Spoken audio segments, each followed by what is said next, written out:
Good morning, Slotheads. We got a full house this morning. What is happening? Good morning, gentlemen. Morning. It has been a Morning, minute. morning. Morning. Yeah, it's been like 2 whole weeks. Yeah, 2 whole weeks. So today we got Vince in the house. We got Carlos, Everybody. G Money Smackdown, Hello. sorry, Smackdown, and Mr. John Erdman himself, master of museums, master of slot cars, joining us today. Whatever. And of course Pete from Show Me Slot Cars. How you doing, guys? You good? Everyone had a good weekend. Good enough. Yep. Had a good Awesome. weekend. It's only Saturday. It's just the Oh, right. beginning. Because I took Friday off, so I'm already like in weekend mode. I'm like, everyone doing good. I see we're all Yeah, some rocking of our us got to racing keep shirts. on working. Yeah, every day is Saturday. Yeah, Yes. that's right. Some of us always have weekends, and some of us work on the weekends.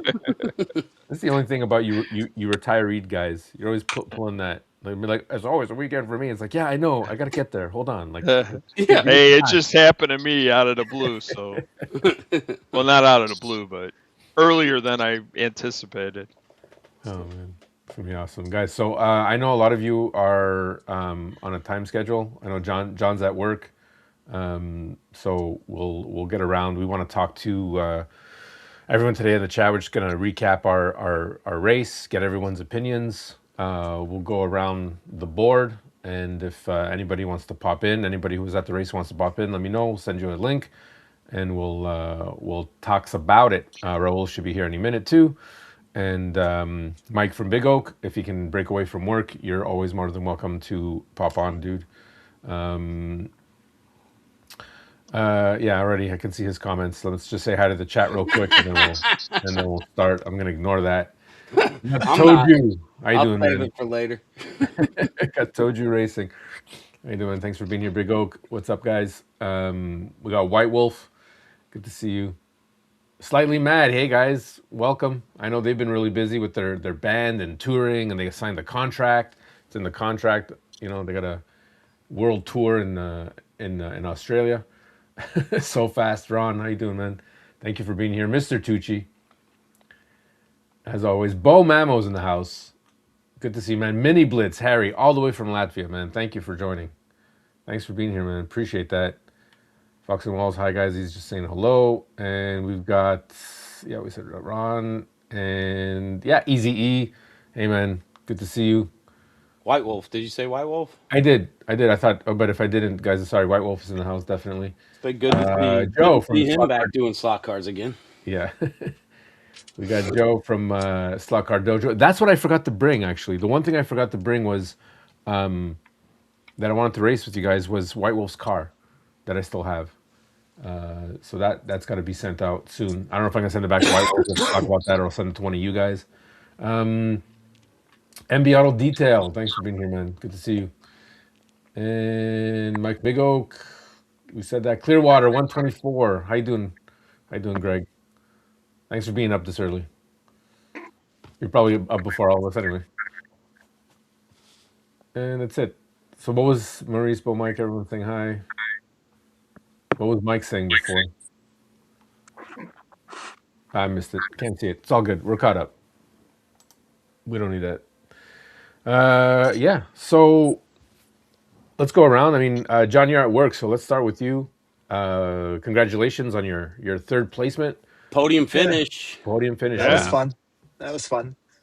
Next year, Junkyard John. John. Next year. Yeah. Yeah, well, we're on the lookout for you now. Yeah. You got a target on your back, sir. Yeah, we're gonna work hard for that one now.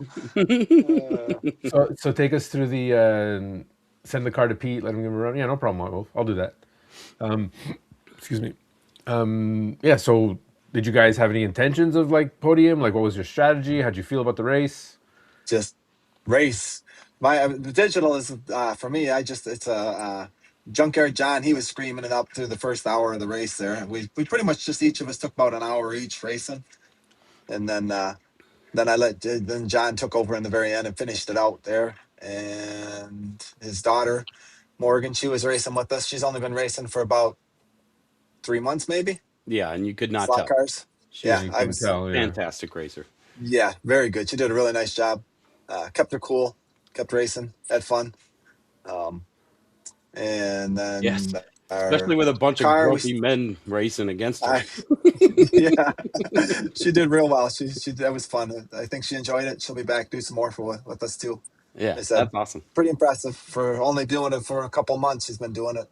Yeah, that's wild. She comes out to our place. Her and her dad do all the time. She's been out there quite a lot racing, so she really enjoys it. Um, maybe we can talk her into coming on sometime.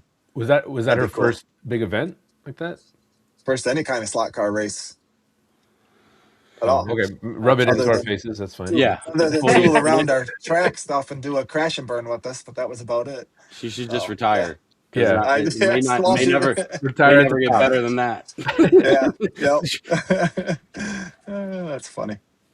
And then John, so so we had the track out there. We had the black car out there to start with, the U-Hop car or whatever you want to call it. And then we started The Shadow. the Shadow. Thank you.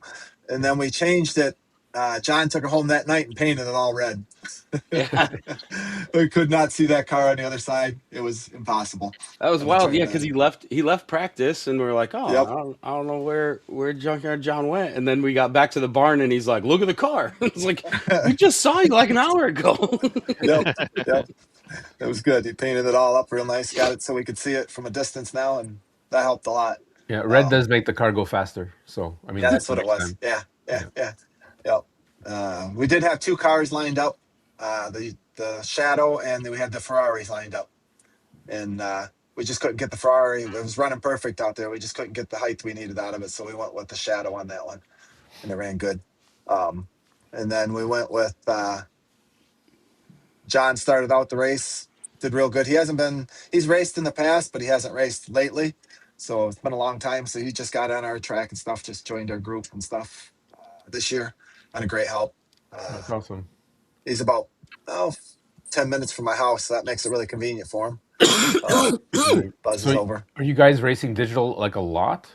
Like is John and Morgan, like are they all nope. digital racers or all analog Nope. racers? All analog. Most of the time it's just the analog at our place. We set up that digital a couple days beforehand. That was about it. They did a little bit of running on it, but no, that's the first digital race too that they've ever done.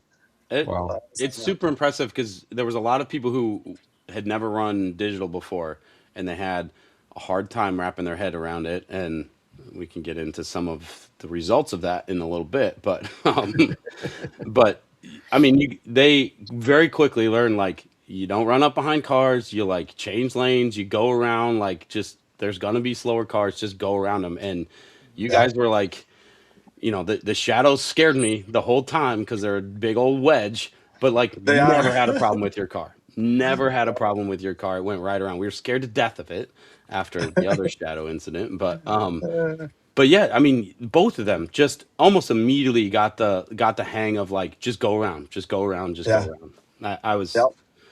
yeah, They're kudos. watching ahead. kudos to them. It's neat because you got to watch ahead as you're going along. You're not just looking on your lane. You're looking ahead to see who's in your lane. If you're coming up on them, you got to find your time to pass, and that Yeah. it's not just the racing. It brings it all together into a whole configuration. It made it fun. Yeah, and if you're an analog racer, that is a complete mind shift for racing because you don't have to do that. And Yep. yeah, kudos to them because they did a very good job of adjusting. Yeah, they adapted well, very fast. They adapted to it. I was impressed. Oh, yeah. And then so the Shadow ran good for us. Like you said, it was a wedge. I found that was an advantage though in a way because you'd lift them up. Like you said, you'd just throw them out of the way if you did hit them. But Yeah. it didn't smash the front end of your rig up, and it didn't come to a dead ball of stop when you hit something. At least if somebody hit something, it would kind of, even if you were going slow, it wasn't a dead hit. So Guys, hold on. We have a disgruntled viewer. There's no negativity here today, guys. We're just having a good time. Unless it's against Ferraris. We're just having a good time. So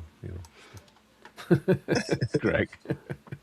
Hey, the red Ferrari won, so what else can you say? Yeah, I mean, I'm just feeling very proud of that. But anyways, but you know what? That's not a wrong to have that scoop.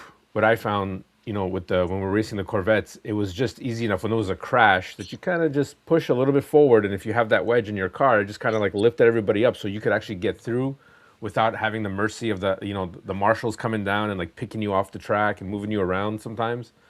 So sometimes you kind of want to just avoid that marshal at all costs. So I Yep. mean, having the I would. wedge, not I ramming would into say, anybody on purpose. I mean, yeah, I'm not yeah, saying that that's Yeah, good. yeah. I'm saying if there's yeah, a crash in front of you and you kind of just want to wedge yourself through, kind of helps. yep.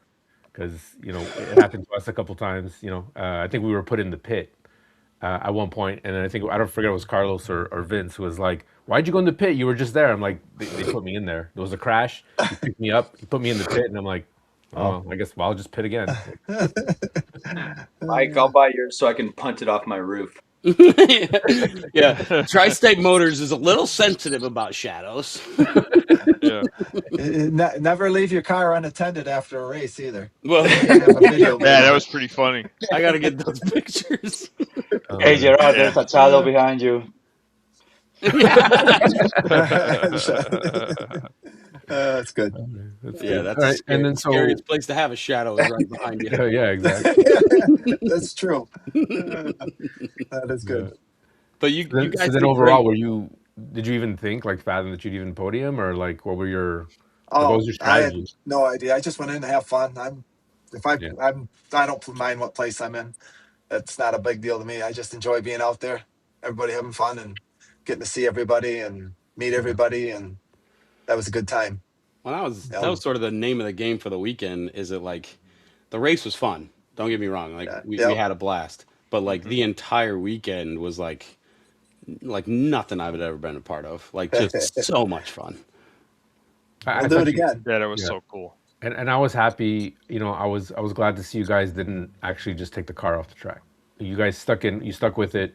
You said we're here to race. Yeah, You left the car in there. It made a challenge for everyone else. You didn't give up, and I thought that like that's something to be commended. Really, I'm really yep. glad you guys. Keep Oliver, racing. Well, we Oliver also said that next year, because of that, he said what they're going to do is they're going to have everybody tech 2 cars. yeah, Mhm. So that if it happens, you can just put in your second car. which was a bummer because we had 2 cars and we Yeah. that was our plan was to bring 2 and see which one we liked racing better, but we should have teched both of them and then we could have just plopped the 908 on, and although we didn't like it as much and probably would have had the same tire troubles you guys did, we might have been fighting for like 6th place instead of guaranteed dead last. The other thing you could have done is if we do that, and if somebody don't have the extra car, if everybody's got extra cars there, you can always just hand somebody a car. It never bothers me. I don't care what we did to the car. Yeah. Yeah. Just so long as everybody's getting the race. And like we said about Oliver, and you guys talked about it, we all talked about afterward, is make sure that people thought they couldn't come because they were on it, they didn't have a team. We can still come, and we'll find a place on another team for you. Yeah, we absolutely So- could have squeezed, and having 4 people on a team, or probably even 5, would have been just Five. Yeah, that would have fine. been fine. And there was 5 enough would have been people there better. I mean, because you split your team into 2, so we would have more racers, which was awesome. Really, Yeah. really glad you I guys think did we ended that. up with Yeah, 3. see, I I didn't- think our guys ended up on 3 different teams. Yeah. Which was very cool because that made it obviously a bigger field and more Yep. exciting and yeah, that definitely. And there was 8 teams. That means there's room for 12 more. Yep. Yeah. They say, No. come on in and don't hesitate to come in, and we'll find a place to put you. That's not a problem there. Just pitch in for the cost if you get there, and you just pitch in something to the guys that created the cars and paid for the event, for you. That helps. No, And, well, that's split good. the costs up, and everybody has fun that way. Yeah, I think Joe mentioned that on his tour around all the podcasts that there was not an understanding that anybody was welcome and can join other teams and all that. So Yeah, I think that was the only thing Yeah. that had to be. I mean, I think John and I had spoken about that earlier, and John had brought it up that it was the only people weren't aware that you could just show up, right? Because John, you said you had some guys saying, "Oh, I didn't know that I could come by myself." It's not, Yeah. if you're home on your own. I mean, that's how Vince came up because he was looking for a team, right? And I found out through Mike. So word Yeah, I of mouth put it through the on Discord. It's like, hey, Discord. well, we're two, even we were technically three at the time. I'm like, well, Vince can join us. Like, it doesn't matter. Like, if you're looking for a team, let's go. I And started out with not everybody has that. So get on the Discord. Number one, and number two, I think that's going to be more. It'll be explained better, I think, in the next time, more Right. clearly that hey, even if you're on your own, come, we'll put you with the team, and that's what it's all about. It's not like I don't want that guy on my team. No. I mean, look at us in Gilmore. It was just Warren and I. We showed up and we were, does anybody want to race with us? And we got Armando Garcia, and that's just how it is, right? And That's exactly how you say it every time. you can. That's the only way. Yeah. That's the only way you can say his name. There's Yeah, no yeah, other way. yeah. Sure. Yeah, maybe have like a waiting list for drivers, and you just put your name down. Are you willing to race? Okay, now we have 3, 4, 6, yeah. 20. Let's punch them together. Yep. It's funny because last week I was traveling for work, and some of the guys were asking me, because they heard that I was in Michigan. A lot of them live up there in the Detroit area, and they were like, "Oh, next year if you're going back, is it okay if we come watch?" I'm like, "Well, if you come, we're gonna put you on a car. Like, Yeah. even if you don't know what you're doing, we'll put you on a car." Right. Right. And I think, I think Oliver is gonna have at least one or two cars available for either whatever reason, and then for just that, for new people, right? And I think that's awesome, right? Like that's the whole point of this. Is not just to be like, hey, if you're a heavy digital racer, come race. It's like, hey, if you've never done this before, and you have a car ready, I don't know any other competition that has cars lined up ready to go, right? And say, hey, because I'm sure if John had brought another three people, we brought another three people, somebody would have lent their secondary car, be like, yeah, of course, just race, Absolutely. like just go, like, Yep.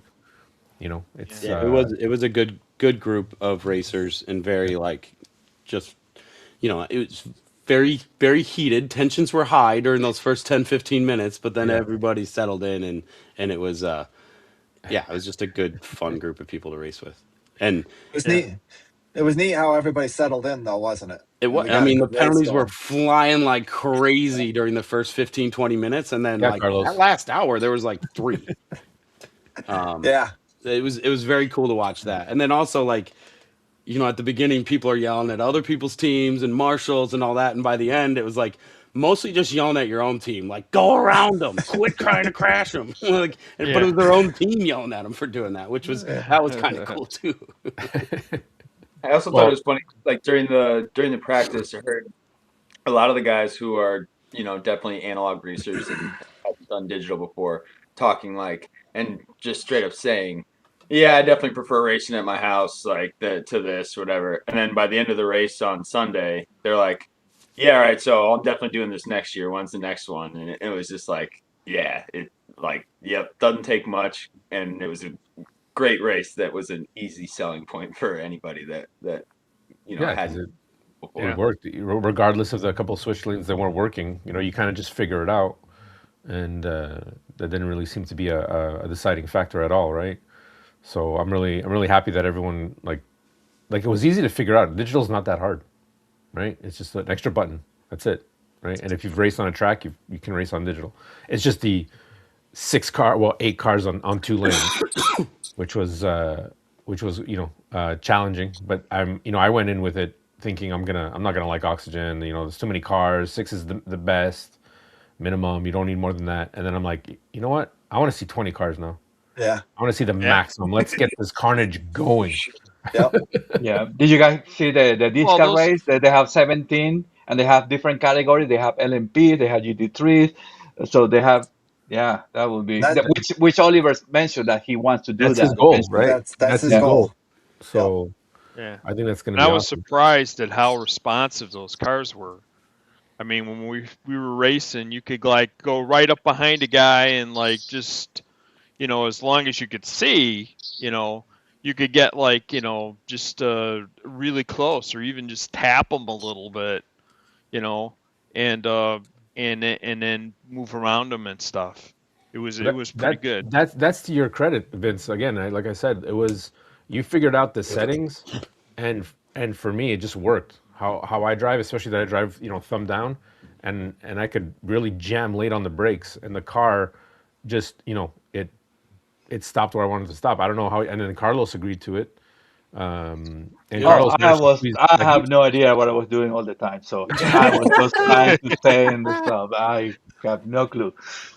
Well, it was so funny because when we first put the cars on the track, we're doing practice, and everybody's like, "I don't know how to work these brakes. Like the brakes aren't working, and then they are working. It's like it's not." And then they turned on the software, and it was like, "Oh, okay. Now all these dials are doing something." Like, Yeah, oh, apparently there's a setting that for practice you can do it. It just wasn't enabled. It was only in the yeah, race mode. So whatever looks like there's a learning curve on the software side of things too. yeah. Because I think I know lots of teams were like, "Oh, this is not gonna be good. This is not, like on that main straight, people are letting off like a quarter of the way down the straight, and it's rolling all the way through that first curve, and it's like Yeah. this is not gonna be pretty." And then turned on the race software, and all the brake settings and the controller settings were all working, and then it was like, "Oh no, I can stop on a dime now." Okay, okay. I mean, because Bob from Cincy Slots, he was saying that they thought they were saying that they didn't like the brakes. One of his teammates didn't like the brakes, so they said, "Okay, we'll change out the gear." I could only imagine, and if I'm not mistaken, he went out to a slower gear with more torque so they could get more brake. And I could only imagine had they kept the original gearing in there, how much faster they actually would have been. How much more they would have been just fine. Because Yeah. you're like, "Oh, I like Yeah. this now. The brakes are working." It's like I think it's because the system's working now. And I Yeah. was like, "Oh man," I'm like, "You went to a slower gear just to get more torque out of it, and then get more brake." And in my head, I'm like, I'm curious, but you know what? We'll just leave it as what it is. Yeah. So that's good. So G Money, I want to go to you next. As your first time doing an event like this, what were your initial thoughts? What'd you get out of it? What'd you think about the whole thing? I mean, I think like you guys said, like the weekend, just spending time with all you guys, meeting all you guys, and just going back to Erdman's and racing was so fun. I couldn't believe like how much like butterflies I got on race day morning, like all morning. I was like really like, all right, yeah, let's do it.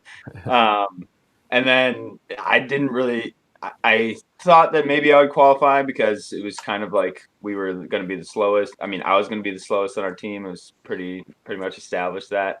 And so I was like, okay, yeah, sure, I'll qualify. Like, let's do it. And then they're like, you want to go first? And I was just like, oh boy, all right, okay.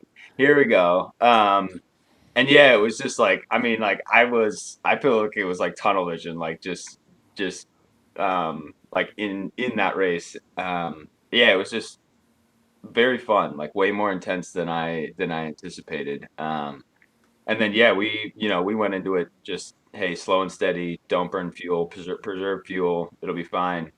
And so I was kind of like chugging along at the beginning, and everybody's blowing past me. And maybe I think it was like 4 laps in, there was the penalty issue where like the thing came up on the screen and we paused the race and everything.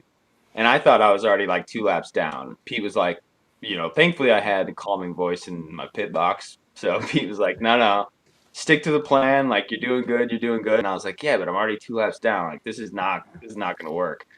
And then when we restarted, Pete was like, you're on the lead lap. And it was just like, oh, okay. It was like working. maybe this might be something. And then, we did end up falling down, but then, came back up. And yeah, it was just like, okay, but it was very nervy because I was going way slower than pretty much everybody. That was really spectacular, guys. Honestly, like I know you guys spoke a lot about it, but that was definitely a highlight. Was to see you guys get off the track. I'm watching Pete walk away, and I'm like, "What's going on?" I want to run to the table and help you guys out, like because I'm marshaling, but I can't leave my post. And then you get back on, and it's like, okay, where were these guys now? They lost a lot of laps, and it's like, boom, you're right back up there. I'm like, this is awesome. This is awesome. And Pete was saying, he goes, yeah, that's Gerard and his young video game mentality there. The young kids with their quick Well, reflexes. it was just funny because like after that happened, after the car crashed, and like we were in first place when the car crashed, like the strategy was working, everything was working, and then I have to run over there and fix the car, and I bring it back, and my nerves are just shot. Like I am like just shaking. Like no, oh my god, 15 minutes in, we're just toast.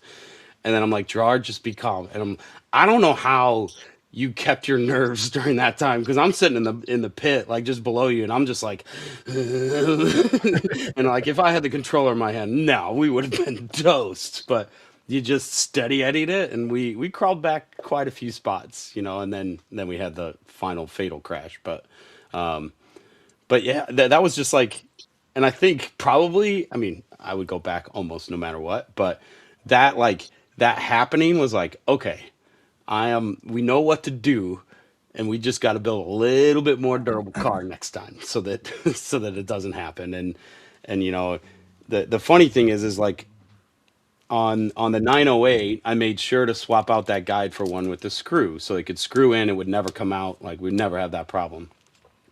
I couldn't find one for the McLaren. And so that thing popped out even during practice in a crash, and then couldn't really find a new one that would fit. Like I didn't have any spare parts that would fit with the screw to hold it in there tight. And then just having that happen again, and as violent as it's just a jerk, right? And then that's what eventually got us to basically not working car anymore. But yeah, it was like, okay, with a little bit more durable car, we were doing everything right. And so now it's like next year, like, oh, and yeah, I'm like, can we do it again this week? Yeah. Oh, it's Like, on. it was definitely like I'm glad that that Raul didn't have any camera on the driver's stand during while Pete was over in the pit with the car, because I mean I was very upset, just thinking like, what am I doing here? I got a controller but no car. What's going on? And I didn't know. I still wasn't even sure what had fallen off. I was pretty sure it was the guide, because that's what it looked like. He was holding two parts, but it was pretty far away from me.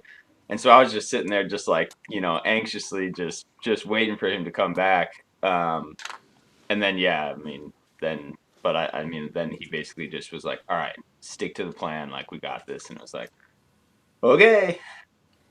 Yeah. Is there next year? Definitely. Yeah. There's One way or always next another, there year. will be a Come on, next there's year. always next year. Yeah. And Worst case scenario, the 6 of us will put it on. I think there's also one in June too yeah. at Well, the Gilmore again. well, that's it. So there is definitely one in June coming at the Gilmore. It's going to be another digital. That one's Carrera, right? No, I don't think it is. It's going to be like this one. It might be on a different track. It You might might use. John, am I allowed to mention it or no? I don't know on that one. Yeah. I would err on the side of no. Okay, Yeah. as long as everybody in the chat doesn't say anything and Oh, just doesn't yeah. get back to Oliver. it might be I heard it's a rumor, it might be a Scalextric digital race, Huh. which I think would be really cool. But because there is the NSR Eastern Nationals coming up, so I don't think it definitely won't be NSR. At least I don't think, because NSRs are coming up probably November. Okay, I'm pretty sure the the system's going to be the same. They're going Yeah. to use. It's going to be Oxygen. oxygen. It's It going to just be might be on oxygen. a different track. Oh, I didn't realize it was going to be oxygen now. Yeah, it'll be oxygen again because he wants to. I think basically because of how well it worked the last time. If this last race, the oxygen system worked really good. That's true. From the last year at the Gilmore, there was a lot of issues with the, with the Carrera. So yeah, so the major issue there, like for issues, was people were shorting the track, right? Cars were shorting the track. Even our car did it at one point because we had lost the braid, and for some reason the connection to Smart Race would just freeze. So no laps would be counted. I'm encountering that now with my Google Chrome, but I don't know if it's because it's an older Google Chrome. It's not supposed to be running on Google Chrome, so we don't and a lot of the times, and I noticed it on my track too. When there's a short, I lose connection to Smart Race. For an event like that I too, get- that you're not at a shop, or you're not at somebody's home with the internet that can be dedicated to it. Smart Race needs connection to the internet for the Connect app and for all that stuff. Yeah. Whereas like Oxygen did not. It doesn't need any of that. And so I think it's just in that environment where you're setting up in a gymnasium that you have zero control over the internet or bandwidth or any of that. Like, it's definitely like Smart Race, hands down. I will never switch from that at home. But I totally understand how smooth it was and how little it needed. And that's a lot of credit to Oliver and and Mark did a Mark. lot of that too. Yeah, and Yeah. those guys, and when we were Don. setting up, and I forgot his name, and so I apologize, but the gentleman who was just soldering away on different track parts Yeah, and gluing It's like a mad stuff, like, scientist. yeah, and Right, like because- doing it like on a set of stairs that was made for the driver's station, like, and he's just going to town.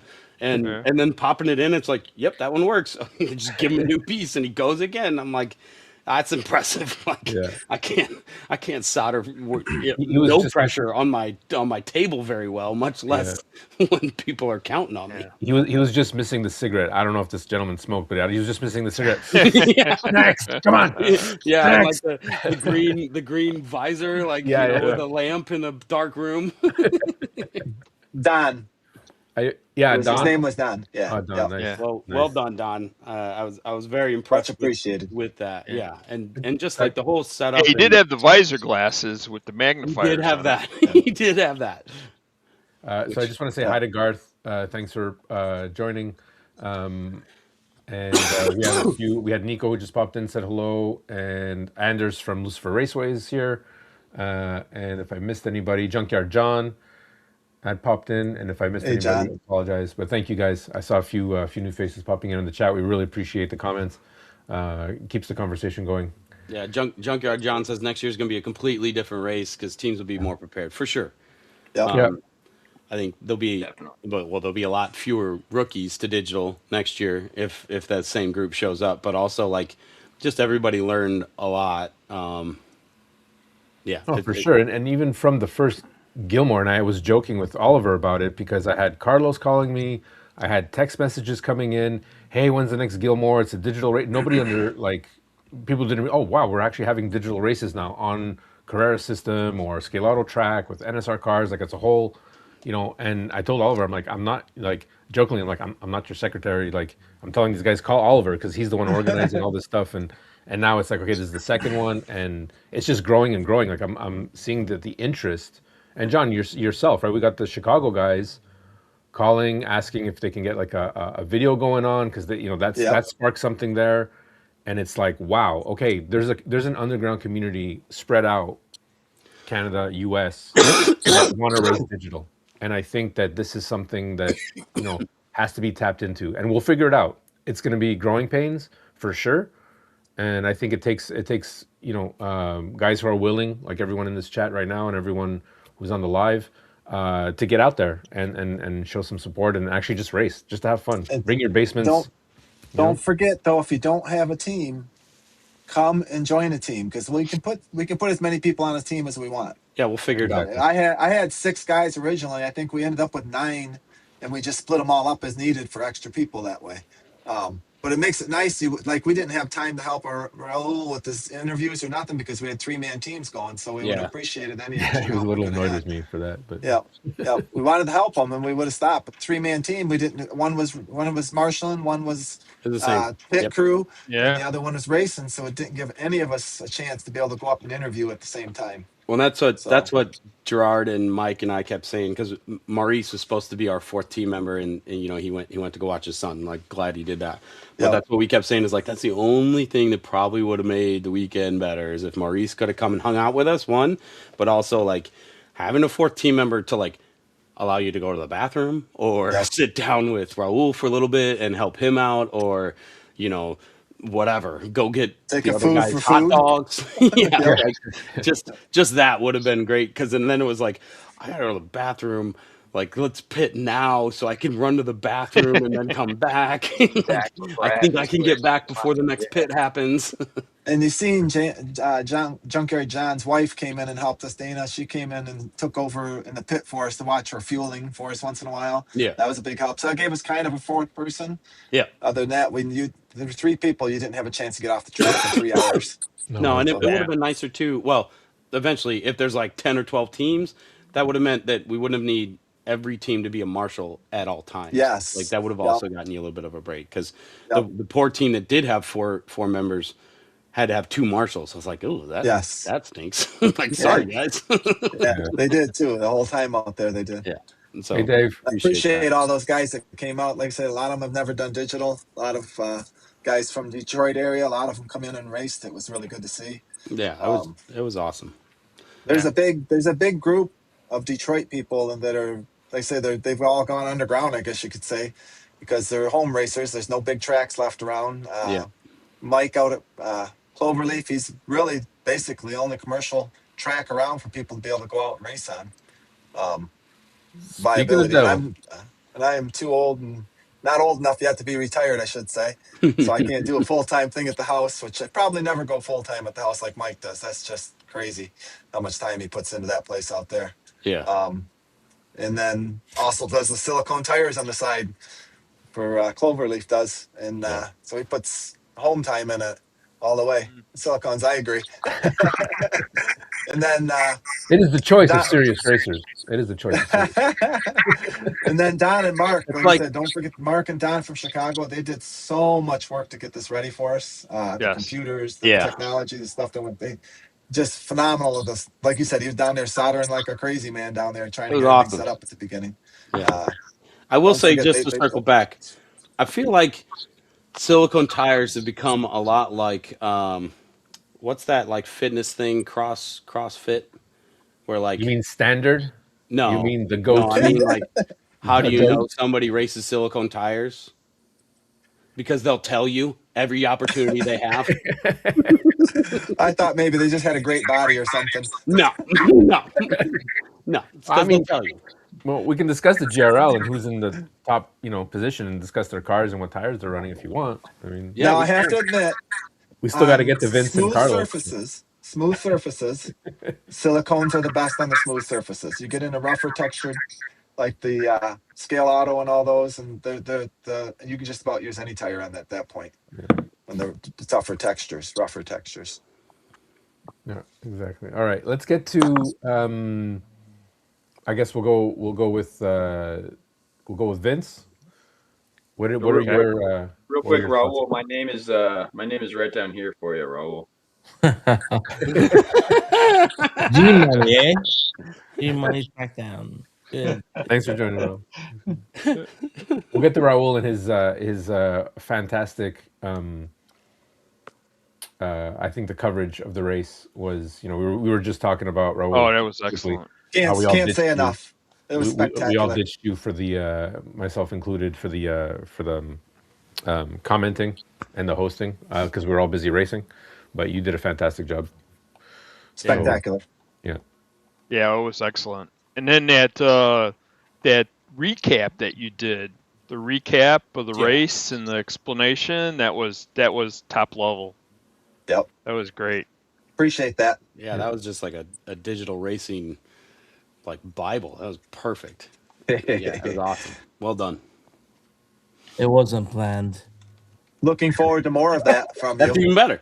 It was asked of me, and I was like, "Oh, Oh. it's a good thing I shot on the day that we were just setting up." Yeah. Yeah, well, that was cool. You're definitely good on the fly, bro. You definitely have a talent. That's for sure. Yep. Looking forward to more of that. Yeah, for sure. Okay, let's we'll wake up. Vince, Yeah. Vince, you want to give us your thoughts, your lowdown? What were you thinking? Yeah, it What was going kind of.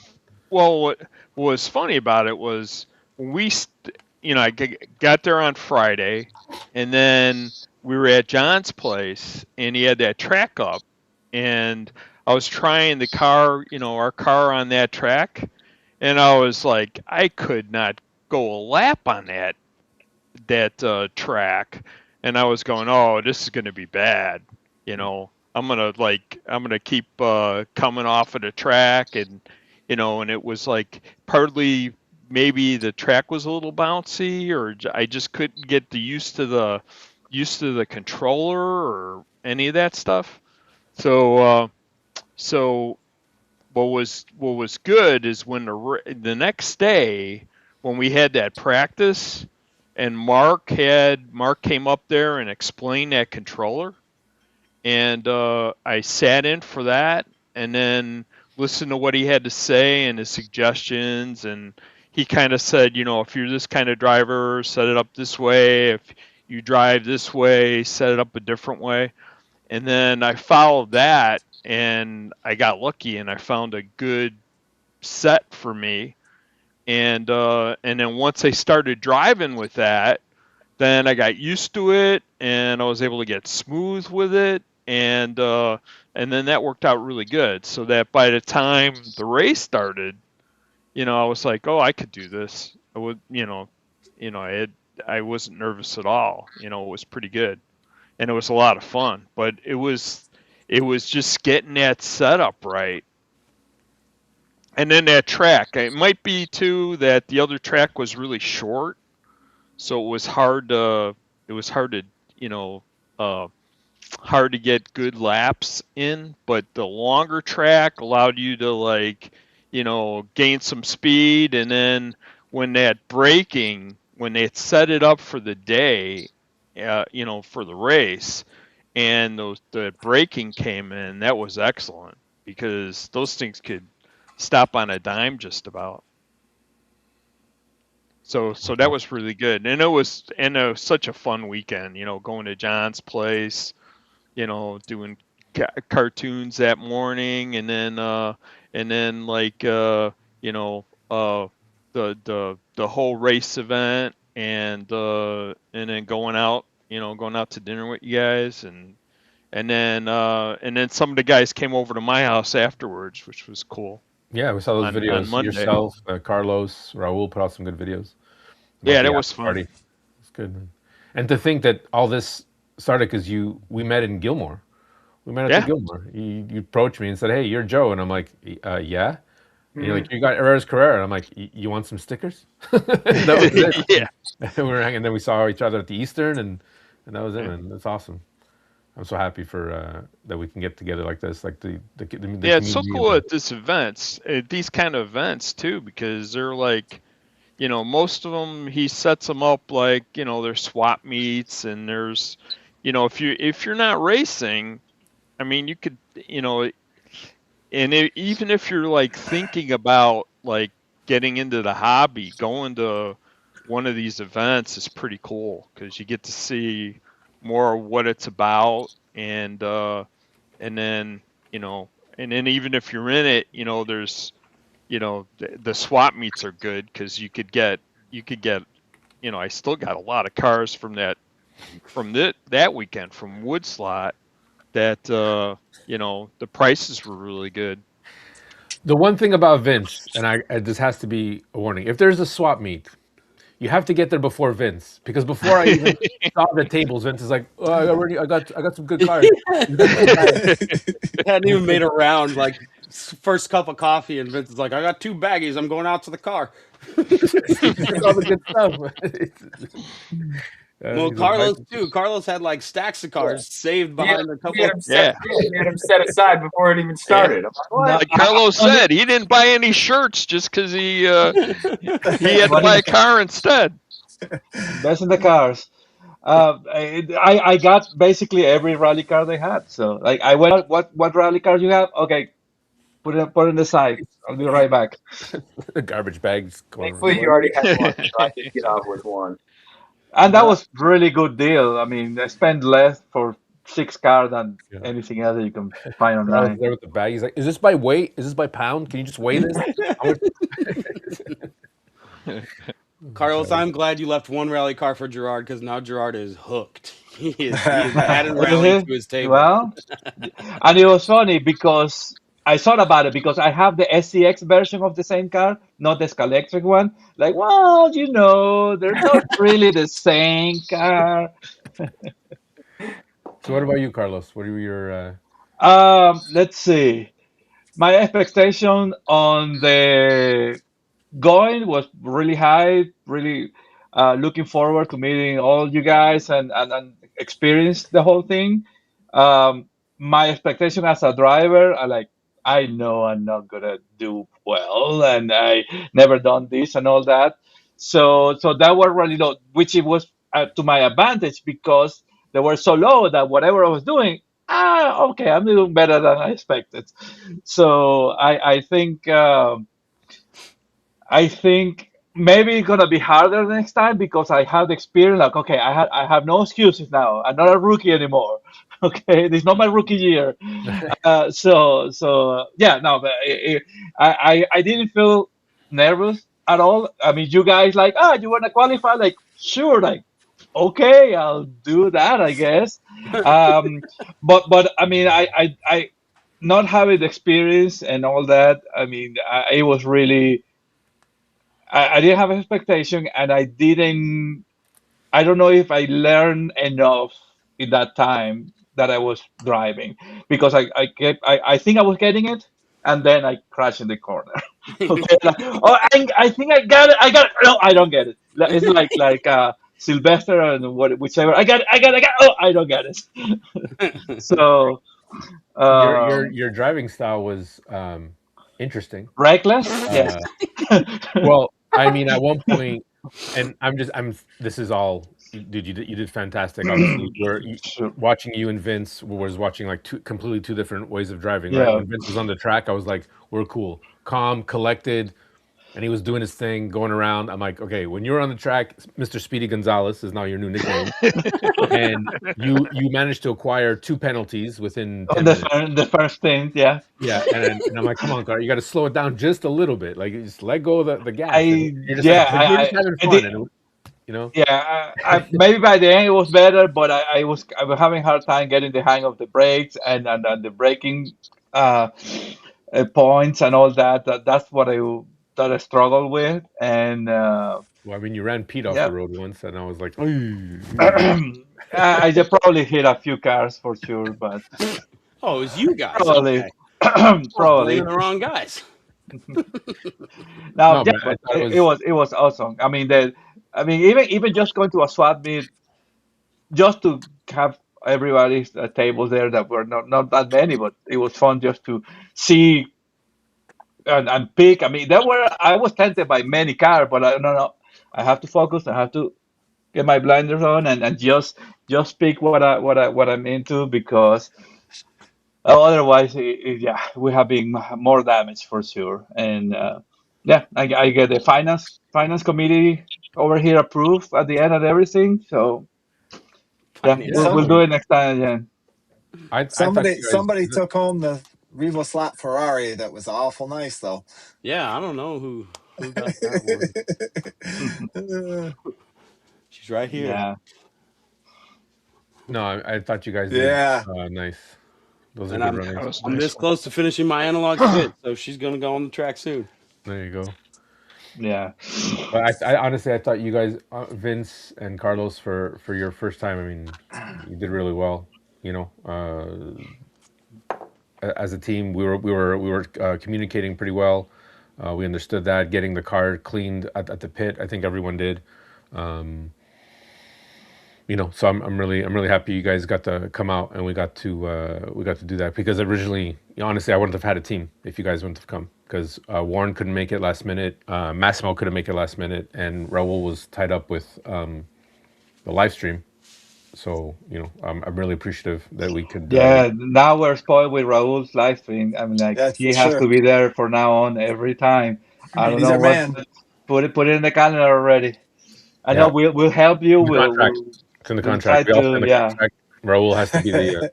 Yeah, we'll help you He's just like we official. did this last time by Yeah. letting you do it by yourself for 4 hours.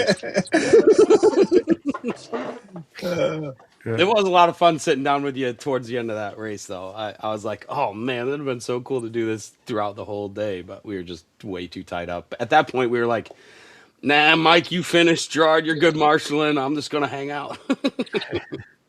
I Yeah, like the but idea of the track microphone for the guys. Yeah, we Somebody need have it on them headsets live. for everybody. Yep, we need communication because over the oh, yelling over I everybody already else. sorted. I already sorted that out. I forgot. I have all these walkie talkies with channels, and I have proper comms for this.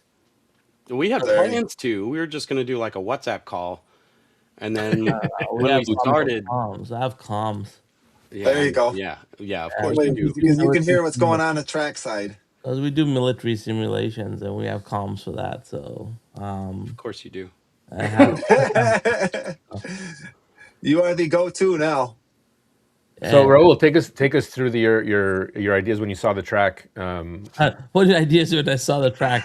That was the funniest thing. It's like, the worst thing you could, I think, for anybody, especially a guy who likes cameras. It's just not A, not having all your cameras with you, and B, like not knowing where you're gonna put cameras. And I think actually, if I was to redo it, I would actually put the cameras in kind of different locations and not make the mistake of putting a battery bank right up against the camera so I can spin it around. Yeah. So it was my first time doing. I had no idea, whether how to set up the cameras, what cameras to use. I just knew that the distance was gonna be a lot, so I brought all wireless systems, which I think saved.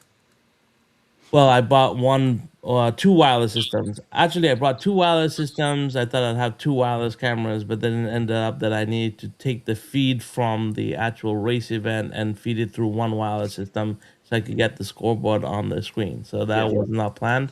And if I had known that earlier, I probably would have bought another bunch of tech that I have for that. So that kind of lost me one wireless system. So I only had one wireless camera from that point on.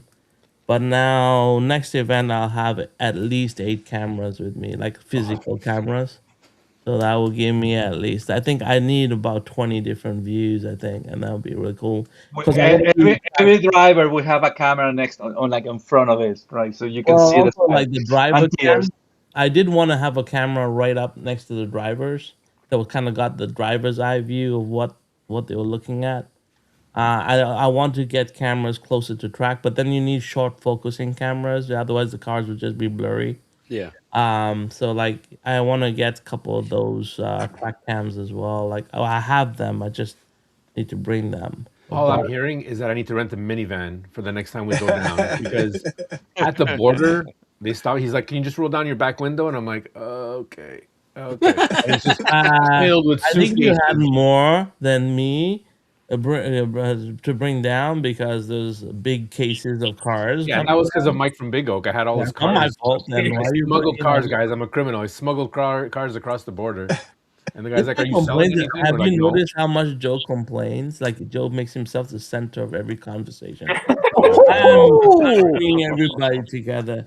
I had to worry about the border crossing. Come on. All right, you go alone next time. I think it's okay. It's okay, Joe. I got a truck now, so I can go. I'll There you go. So there go. you go. Fill your truck. Call a cameraman Raul. No, Massimo said he's coming with me, so that's fine. No, Massimo said he was coming with me. No. You don't understand. Okay. No, me. Massimo is my partner, my business partner. Get out All of right, here. boys, go to your corner. This guy. You haven't had to use that bell in a while, Pete. I So haven't. I'll I give haven't. you a. Yeah. I'm a There little should have been a rusty. camera in the car. It was 3 hours of just bickering from like 8 in the morning till the time we got there. It was Yeah, just nobody watching this stream is surprised by that. Just like Monday Night Madness. yeah. Yeah, exactly. Nobody is surprised by that. Yeah. Oh man. At one point, Joe, late in the morning, is like, I didn't wake up for this. I'm like, too bad. I'm not- A good thing you didn't carry one of these cars with the white powder inside. Oh, there you go. Carlos and his famous white powder cars. My thing was the funniest thing about that video, Carlos, was that you're like, I'm not sure what it is. I don't know what this white powder. That's flour. It's flour. It's like, how did you know to put it on your teeth? Why would you do that? Oh my god. Oh, that was great. So, I guess what I want to ask the teams now is for Tri-State, what challenges do you think? What challenges did you really have, and what challenges do you want to address for like the next one, as far as this type of event? Shadows. Yeah, No, I Lots mean, of shadows just for Mike. yeah. No more shadows. Now, so the guide, I want to get one that screws in, because that would have saved us. May have saved the race, because just that violent ripping of that. I mean, because when it ripped out, and it ripped out twice, once during practice and once during the race, it pulled the wires that were screwed into the guide out, like completely ripped those out, which did a whole bunch of tension and like shock to the chip, which I'm pretty sure, since that hole on the top is so small for that capacitor, when it got ripped, it it just hit that capacitor and knocked it loose. And so I think a screw-in guide would have definitely helped there. It might have done more damage to their car than to ours, if that was screwed in, because it wouldn't have been a break point. But and then a bigger hole for the capacitor, so it has more room to move around. Because it's so funny, during practice, we were a couple of the guys were looking at the car and they're like, "Oh, it's so slick! Like the hole's so perfectly drilled for your capacitor. How'd you do that?" And then, like, after the fact, I'm like, "That's probably what knocked off the capacitors, because the hole was so tight and it just needed to get knocked a few times." So, like, it looked good, but that's definitely something. And then, when Oliver said that, like, he wants to do mixed classes in the next race, I think doing a GT3 would be much more fun to fit the chip inside of, just because there's more room inside those cars. All of the cars in the that were available for this race, the Can-Am cars, are very tight inside that body, and so I think they were a little trickier to get the chip in there than I was hoping. But well, we figured it out and we got it in there. But yeah, I mean, everything we did at the race, actually racing, would do the exact same thing again. Absolutely. We had a blast. We did well. But yeah, I think that's, I don't know if you feel different, Gerard, but just a little bit more tolerance on the actual car probably would have at least put us in the running for middle of the pack. But Yeah, I don't know. I mean, I liked our strategy. I like the car, and like, yeah, and then I think we were thinking maybe protect the capacitor, since it is exposed, somehow. So we were talking about that while we were actually still there. But cover it in hot glue. yeah, just give it a nice coating. But yeah, otherwise, yeah, I don't think I would really do anything different. And like what I kept thinking, and like even just driving back, was just like, I mean, that happens. People get crashed out of races all the time. And we limped to the finish. We didn't get a DNF. We were able to finish, but like that happens in real racing all the time. People get crashed out, and it sucks. But like, it is what it is. That's how it goes. And immediately, like, even during the race, we were like, well, okay, what are we going to do for next year? Like, what are we going to do for next year? And then, oh yeah, there's I already lost it. I lost the thought, but it's gone. Okay, well, we'll get back. What about you, John? What do you think the challenges are? Getting the chips in the cars, that was a challenge. And there was so small a space in them.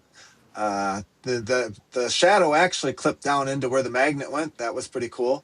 And the eye actually lined up in the hole perfectly for me. I just had to drill the hole out a little bit bigger, and that sat really nice in there. So that was it. Didn't move in there at all. It wasn't glued down. It was just stuck right between the magnetic clips in there, and that surprised me when I said, "What the heck? I'll try this." And I forced it down in there, and it clip. I'm like, "Well, I ain't got to do nothing to it now." Yeah. And it stayed right in place. And I would say that, and it lowered it down a long ways too, so I didn't have to cut so much out for the top either. That was a big difference to get the capacitor and stuff in there. So, Okay. and they showed in the book, they showed it on the back of the motor turned sideways. They did on theirs. Mark did when he did his video on it, how to do it, and he showed the chip on the back of the motor itself on the shadow, and they did it because they didn't have enough room for it. Yeah. And Yeah, then it's just, I think we all did the same thing. We all cut out the the passenger seat, yep, Yeah. yep, and yep. you had no choice. One other thing I did notice, I think like everybody pretty much put in like their chip or the receiver that was on the like flap flexible thing. It seemed like everybody had it kind of pointed the wrong way, so I think that was something that everybody kind of learned. The hall sensor, you mean? Right? Yep. This Yeah. thing? Yeah. That orange band going across? Yeah. Yeah, almost everybody had it wrong, and then Mark was like, let's peel apart the cars, and I'm going to check them, and I think almost everybody had to change the position We did. it was in. And then all of a Yep. sudden it was like, oh yeah, now the pit's working, now the laps are working. Weird. Yeah. The ferrite man was definitely a challenge. That's I I'm think, for the glad we chip. did the slot it, and that's part of the reason why I didn't put this car on, because we didn't have a Ferrite man on it, and I didn't want to screw up everybody else's race by putting that one on, and I wasn't about to solder it in the middle of the race. I don't think it would mess up anybody else's race. I think it would just maybe disconnect from your car. But that's if, right? Like that's Yeah, and I just didn't want to. I didn't want to risk it for any. I didn't want to risk anybody else's. Ours was already shot at that point, but okay. the motor noise. I didn't want the motor noise to be affecting anybody else. I didn't want to it just wasn't worth the trouble. And the slot it has that chip built into the motor, kind of like a Carrera does, and so Yeah. we didn't need the Ferrite man on that one. So that was much easier. Cool. The other thing I liked the after party with everybody gathering, and the pre-party, everybody gathering. Yeah. It was nice to get together, other than at the race, and then everybody goes their own way Yeah. to a hotel or something. Yeah. Everybody was able to gather in one spot after the race, or maybe if we can stay longer at the race, if we hold it at some place so that you can stay, where we can gather, so everybody just doesn't split off and doesn't get to talk the whole night or the whole weekend. Well, we appreciate you being able to host us all. John. Yeah. I mean, Oh, it's fun. That's like that's number one, right? And I mean, we all went to dinner after and whatnot, and we got to hang out. But I mean, again, thanks to you for letting us hang at your place. I mean, not everybody can accommodate that many people, right? So Yeah. it's not that they don't want, but they just can't accommodate. Like, oh, sure, all you 40 guys, just come over. It's like Yeah. It's fun because I enjoy the people. Like I said, it's not always about the race for me. I like just the camaraderie and the gathering, and just it was a good time learning stuff, different techniques people do. There was a lot to it. even just a Talking as decompress. much as you're racing. Well, Yeah. that's it. Absolutely. That's it. Well, what about you, Raul? What about any challenges? Yeah, For next year? Joe was a challenge. The drive back and forth. I'm just surprised that, yeah, in all these years that we've been racing slot cars, that they haven't gone away from that eyelet to put to connect the guides. Like SCX has probably the coolest system I feel for like no wiring. Like when you Oh. look at an SCX car, it's completely unwired, right? And we're still so stuck with the wires all over the cars. I just feel Yeah. like it's like, why can't we be more sophisticated? And I wonder how these guys would perform a car like this would perform in a digital race like that. How Do you think long? there's a moving cost forward. difference? Do you think there's a cost and production difference? Is why? Yeah, it's cheaper. Probably there's more engineering and you have to be more precise. I think when you put a car like this together because Yep. the contacts have to match. But it's pretty like when you open up these cars, they're pretty sophisticated on the inside. Like how Right. everything just like flows. I know it's harder to modify probably, but when you think about guides ripping out and then affecting the wiring, like when I was in LA, and I was racing, that happened to me. The wires completely popped out on the track, and you're in a heat there. It's not like I can go fix the car and then Yeah. come You're back. just done. Like, you're done. You're out. Like it's over. Um, and yeah, I was not in contention or anything, but I was like, it's just the way it is. But when we think about it, like if you think about how long we've been using that eyelet technology for guide systems, you almost wonder whether we've not put any thought or effort, or whether anyone's actually like we think about a lot of like things about the cars and designs and releasing new models, but have we ever looked at improving just the mechanics of a slot car? Yeah. Question that I have now. Well, the only thing is if you get into that, are you getting into the RC costs? Because the RC's got a lot of stuff you could implement from the RC into the world of slot cars. from the 100%. But I chassis. think when you start thinking about adding up a cost right now, John, like I just feel like if we're so invested already, I think I've spent more in my slot car than any RC that I had, and I collect RC cars and I Wow. race RC cars. But in the long run, you just buy more because it's so much of a cheaper endpoint.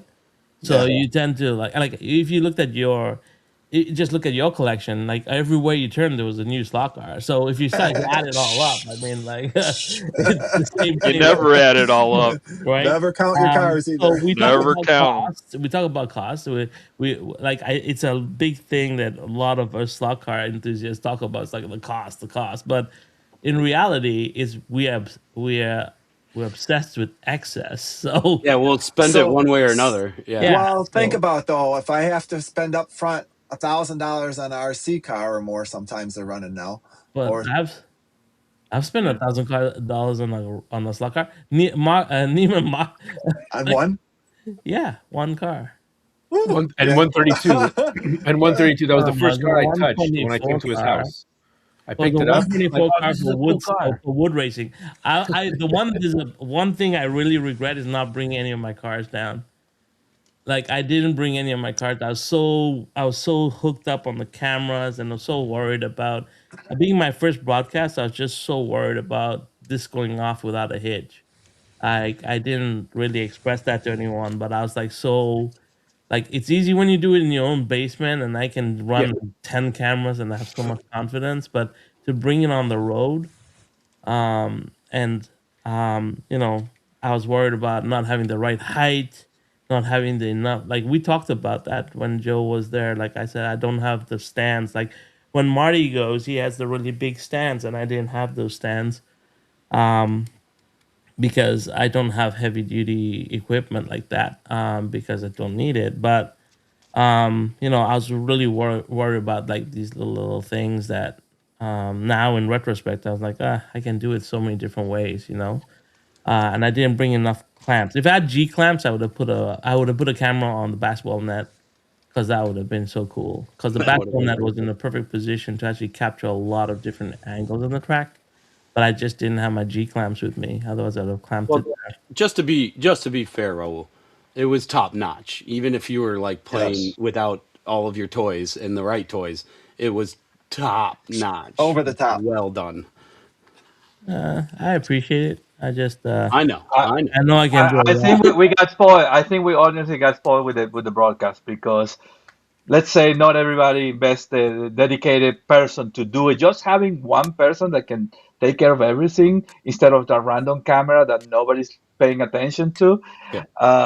That is a big improvement. So I appreciate you guys a lot, but I think having another broadcaster with me would be so much fun, because you just thought, like when Pete was there, it became so much easier for me to just talk, and then you can fill the air with, like, we talked about slot sync, we talked about GRO, we talked about so many things that I think was natural for us to talk about, and just fill this air in between when we're watching the race, because sometimes it's very hot, and then the play-by-play at the end was pretty cool. That was a lot of fun.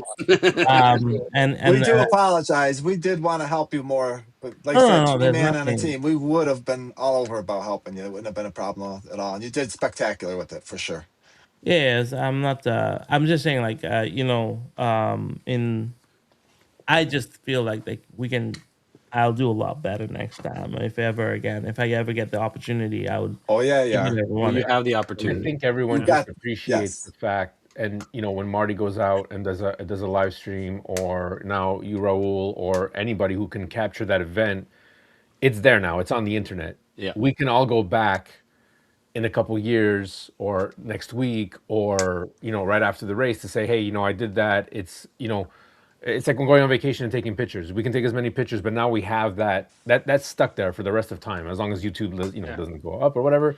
But that's a moment in time in our lives that we did, and that is thanks to people like you, Raul, who took the time and effort to just even one camera, right? We'll always have that memory because that was that day, and I think that's what I appreciate the most about the live streaming, is it the fact that now I went to an event and I didn't have to worry about, I could focus on the event, and now it's there. And It's funny because I rewatched the entire stream and like marked down like when we pitted, when we had that crash, when we got back on, how well we improved. But then also like, okay, it was at this stage that the car started acting weird. And so then we could look back and be like, oh yeah, we had like 3 crashes on one lap. That's when the capacitor, went flying. It was just, and that's was just us for our team to be like, okay, well, here's where we were when this point happened, and it was cool to watch that, like that back. And then also, like you said, Joe, like, yeah, a month from now I'm gonna watch it again, and I'm gonna have a completely different opinion about the race. Like, I have a much different opinion now than I did 2 weeks ago. And in another couple weeks it's gonna be, it's just, you can look back and see it and watch it, and that's just for us that were there. For everybody who wasn't there, got a really good idea of like what it's like to do a race like that. So I think a lot of people will be less intimidated to join an event like that, just because they've seen how like relaxed and cool and everybody was. All right on. Yeah, we're Glad I thinking didn't have a to. mic on when we got crashed out. You Well, did catch a little bit of my thing, so but you did yeah. not catch the worst of it. So I'm glad that I was not that loud. Yeah, Uh, when we talked to Oliver on Monday, I asked him, "Hey, can you get the telemetry data from the PC Lab counter?" And he said that that is an option, but it was not running on his computers. He was trying to get a hold of that information, and he said he would love to be able to put a page with all the data, okay, and anybody can go and even Yeah. download it if you wanted to. We'll see. I mean, that when yeah, we know Oliver is pretty busy, so they wanna put more pressure on him, I guess, asking for stuff. But yeah, it would be awesome. At least we can get the CSV and then we can look at the numbers. Yeah. Carlos, what are your challenges? Tell us. Well, I don't know, my fingers maybe. I don't know what I mean. My challenges, yeah, are definitely my inexperience was number one. Not, I mean, everything was new for me, right? So I didn't know. I need more practice, right? So that's what I want to invest on that. Hopefully, in the next year, I can at least, in limited capacity, have more experience with the controller. Maybe set up a couple of oxygen cars running on the Carrera track at least. Get all that. That would be my main experience was number one, because I wasn't nervous or anything, but I knew that I got a feeling if I could have performed better, maybe that podium would have been a lot closer. Just I saying. mean, I think you did great. I mean, Yeah, but the way I feel is like, okay, I was making too many mistakes. I never felt like I have full control of the car. Okay, so that has been a lot. is that? Do you think that's attributed to getting used to a new controller? Yeah, everything being new, never touch the car, never being on that kind of track, never being. Well, I mean, there were so many new things that, yeah. I mean, I think everybody here, whether you like it or not, we need to. I didn't stretch enough. I know, man. I don't know. We should have like a Tai Chi session before the race. Every racer will do that, I'm okay? not signing up for that. and during the race to calm the nerves. And yeah, and between breaks, right? Between breaks. But no, seriously, yeah, it's just that we need to get used to the controller. This is the standard for this kind of races, and I think it's in everybody's future here to have a SCP controller. Uh, and yeah, even learn how to chip a car, even learn what different can make putting the sensor in one side or whatever. So Uh, The one bit of data that I want from the race is penalties, because I'm pretty sure Tri-State Motors is the yeah, only yeah. team that did not get a single penalty. I'm just saying. maybe Mercy. I mean, no, they say, We well, might have been what's pretty the point? close. Maybe Mercy. Like, Carlos, We you're the might have been first right one up there to with like. it too. Like all weekend long, he was like boom, boom, boom. Oh god. Speedy Gonzalez, No, I think everybody. the Shadows did enough damage to Tri-State. They didn't need more penalties. We didn't need any penalties. Yeah. Yeah. Well, and then when there's a penalty, it's like a 5-second penalty. I'm like, it took me a minute and a half to fix the dang car. Like, come on, that's not even a lap. That was discussed with Oliver afterward when we spoke about that, and I said, listen, I go, you know, the 5-second penalties, you know, in a digital race, we have the same issue here, right? Like 2 seconds just isn't enough of a penalty because you're going to go in for gas anyway. What's an extra 2 seconds, especially with that long track? So we discussed about making the penalties longer, and I'm like, I think guys weren't getting it. They didn't really care about the 5 seconds because they went in, did their thing, and came out. So it was like, okay, no big deal, right? But if you, and I said it should be like a hockey penalty where it's, you know, you have the minors and a major. So if you knock someone off and that car is now damaged and that person has to go fix it, well, that person who knocked you off, Yeah, that's a good idea. that is 100% major penalty. You either they have to wait an extra, you know, 20 seconds, 30 seconds. Obviously, you can't say, well, they got to wait till the car comes back on because then you never know. Yeah. But it would be definitely maybe even a lap or two And that's laps. what I was. So Because anyway, we almost did it when the penalty penalties. time a lap, like a lap time. Take the lap time from qualification and Yeah, do from P1 on qualifiers and just make that the penalty. there's But a lot then of it's options. full So I have actually a question for all of you. Something that I watched a worldwide slot car chat, I think, and something that was brought up, and I think maybe we can all answer individually is the location for this event was brought up as being this was a little bit of an obscure place, but I don't agree with that because I think we are such a niche hobby and we do get to go to a destination to compete anyway, being that we need bigger tracks and we need like Electric Dreams has their track set up and that's cool, but it doesn't allow them to have variation. And I thought Hmm. this was a great place, a great location. The fact that the school was so nice, big, lit, it just made for a nice event. But people brought that up, and I wanted to get your thoughts because I felt the location was super central for most of us. But I'd like to get your thoughts on that individually. What do you guys think of the Can location? can we just get Vince's challenges? We're just missing him for the challenges, and can we get to that question after? Do you mind? Okay, Vince, are your challenges? Uh, uh, I think the only thing I would do differently, a couple things. I would probably chip a car, like Carlos said. I should have done that. It did help me that I got the same car that you were running, and then I put it on my track, and then I just kept running laps and laps and laps, right? Mm-hmm. You know, setting up just stock and just getting used to the way that car performed. And then once I was in the race and I got figured out the controller, then it was kind of the same thing, especially around the real tight, because my track has that big bridge. Mm-hmm. And so I found it was pretty much the same for like that technical section that they had, not the same setup, but the same kind of way to drive it, right?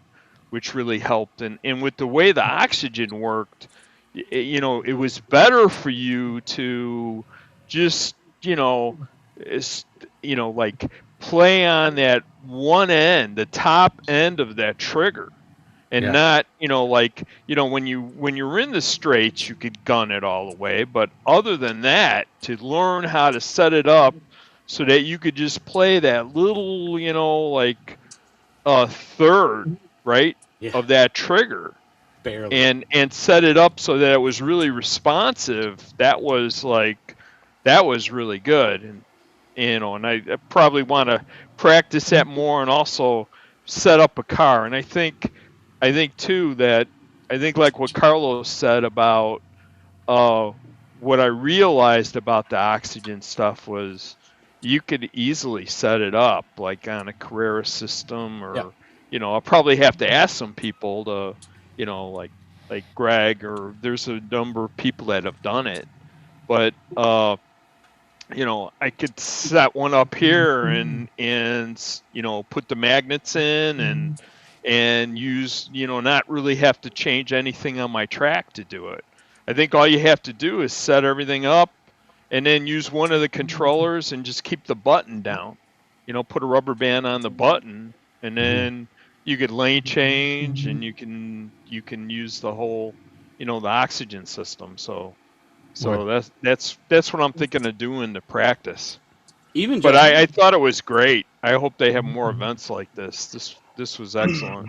Yeah, you definitely need a more advanced degree of setting up oxygen. And as cool as it is, there's a challenge to get it to work. Oh yeah. I will say too, Well, though. it's a great system when it comes to if you really look at what he's got, you could tell that he's an engineer, right? Because he's got Hall sensors in there, he's got IR, he's got RF, he's that system's top notch. It's really nice, and it's so it gets complicated, to get the full amount out of it. There's a learning curve. You can't just it's good to use something else first and then jump into it. The one good thing about that chip, and this is what I did on my track to get these cars ready, is that you can put that oxygen chip in and then just load the Carrera firmware on it. And so then you're still using all of the same Carrera digital and smart race and all that. So you're not getting the PC lap counter and you're not getting quite all of that the same. Right. But if you're using the Carrera track, like I flashed it with the Carrera firmware and then I could run it on my track with my controller. Now, granted, learning that controller is a whole different ballgame, but that's like zero extra investment other Right. than the chip. And then yeah, like it wasn't exactly the same. I wasn't using the same controller, but then you're not having to deal with magnets, you're not having to deal with any of that. And it's Yeah, really that's true too. just add in, we added a remote IR sensor to the chip, which is also super easy to do, and it plugged in the right spot for Carrera. We had to take it back off and reflash the firmware when we got to when we got up there. But like I at least knew that, like, okay, this car's gonna work, it's gonna run, it's gonna, all the things are there to make it work. We had to tweak a few things. You're not using the Hall sensor and that sort of thing, but that was definitely helpful without any extra investment on my end. And, To and make I'm sure. glad you brought that up, Vince, and Pete, you're just backing it up, and the same thing with Carlos. Vince, I'm glad you managed to get the same car I did, because my biggest challenge was it's falling on me to set up this car to make sure it works, and I burned 2 chips because I'm an idiot. But also making sure that, okay, this was the right decision. I'm making it, but there was no one else to test it with. Yeah. So it's, when you have someone that you can send the card to, or if you have like the teammates, I would not expect anyone else on the team to be like, oh, okay, you guys all have to buy the same car so we can test it and bring it, like that. It's a lot of cost. So my biggest challenge was to make sure that I just wanted to make sure I brought a car that was, running acceptable and that was going to last. So it's, if you can get your teammates, and it's not always possible, and you guys can get together and practice the car. Like that's how I had it with Warren the first time we went. We went there. I brought my car. He had his car. We were able to test the 2 before the race. We inevitably went with, I believe, Warren's car, and that's what that's what. But at least we got you go in with more confidence rather than. Well, we got to do that at John's as well, right? But See, Carlos didn't have a chance to practice on that car, and I think a big challenge and try to get over that is whoever sets up the car, there has to be more hands on, so everyone is like it's equal amount of say. So that's what I have to say about that. Let's get to Raul's Sorry, question. one other Yeah. challenge I forgot about is I spent a lot of money on little bits and upgrade parts and that sort of thing to the car that were completely unnecessary. Like figuring out how to make the slotted suspension system work on this car. I had to like modify it and get it in there. Like just adding a little bit of pod float and a little bit of body float would have been the same exact result without nearly as much headache. I way overthought that. And that was just like my first big event like this. I want to make sure I had all the tools available to me. And yeah, did not I don't think it helped at all. Like just having a little bit of pod float and a little bit of body float would have been just fine. Same result. That's what I that was don't. the first thing Ernie ever taught me. He's like, all you think about is like if you think about upgrading your car is gonna solve anything, it's like just forget it. It's like strip the car down bare minimum and learn how to Yeah. drive it. It's like remove all the weight too. It's like if you can drive this car with no weight, that's what you want to get to. And if you look at it, like Maurizio, like when I we watched Maurizio, we saw the guy from um slotted. Like they drive without weight and they Yeah. drive without doing much to the car. They get there, they look at the car, they open it up, then they load it, and then they just drive it. It's like the bare bones. The more bare bones you can do, you can drive the car, the better it will be in the long run. And these Yeah. are world champions, so Yeah. That's definitely true. Okay. Location? So let's talk about location. Roll. You want to reiterate your question? well, I'm just saying, like, I just want to get everyone's thoughts on it. I thought that the location is very central to, I guess, Canada, like eastern, like on the eastern side. I think this would be a great place to like start getting all of us collectively looking at getting together once a quarter or something like that because it's a central location. But and then I was watching Worldwide Lockout Chat, and they were talking about how the location was a bit obscure, and they didn't understand what was there. But I thought it was actually pretty central. But what I wanted to know was a lot of you travel from a lot of different areas. So what was your take on the location I itself? think it was great. I mean, I like the venue and everything, the location. It worked great for me. I mean, I was looking to go into Cleveland for the AMSCO, just Same. looking at the number. That would have been three times more just to fly there, just to get a hotel. I mean, Same. that's that on that thing. But I mean, even if you look at the like world, like the NSR world race, whatever they do it in this stadium and everything, there's no there's no crowd. Everybody who's there is just for the race and organize. The organizers and the racer. That's it. So we don't never gonna need a space for people watching or anything like that. I don't think that. But I mean, I got just in general, I think it was great. I More got to grab on this single advertisement on the could have side tray been. here. Yeah. I think that maybe even we can help Oliver to promote and even local promotion. Maybe John is more familiar with the area or whatever, but even put a flyer in the church and have the priest say something because they always say something at the end. Yeah. Oh, we have a pancake breakfast. We have burritos at the exit. Hey, we have a race over there. People might not know what it is, but hey, mention it.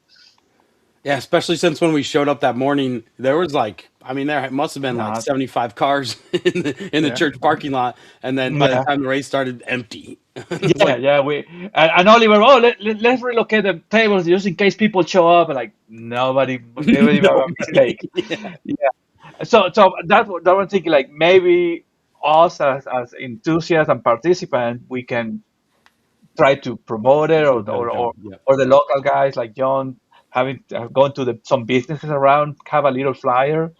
Even if you do that down the block, might be cool just to attract people that and then people who chose for racing, that's a different story. I mean, if you chose for racing, it's because you knew about it or you got told by somebody else that I don't know, something like that.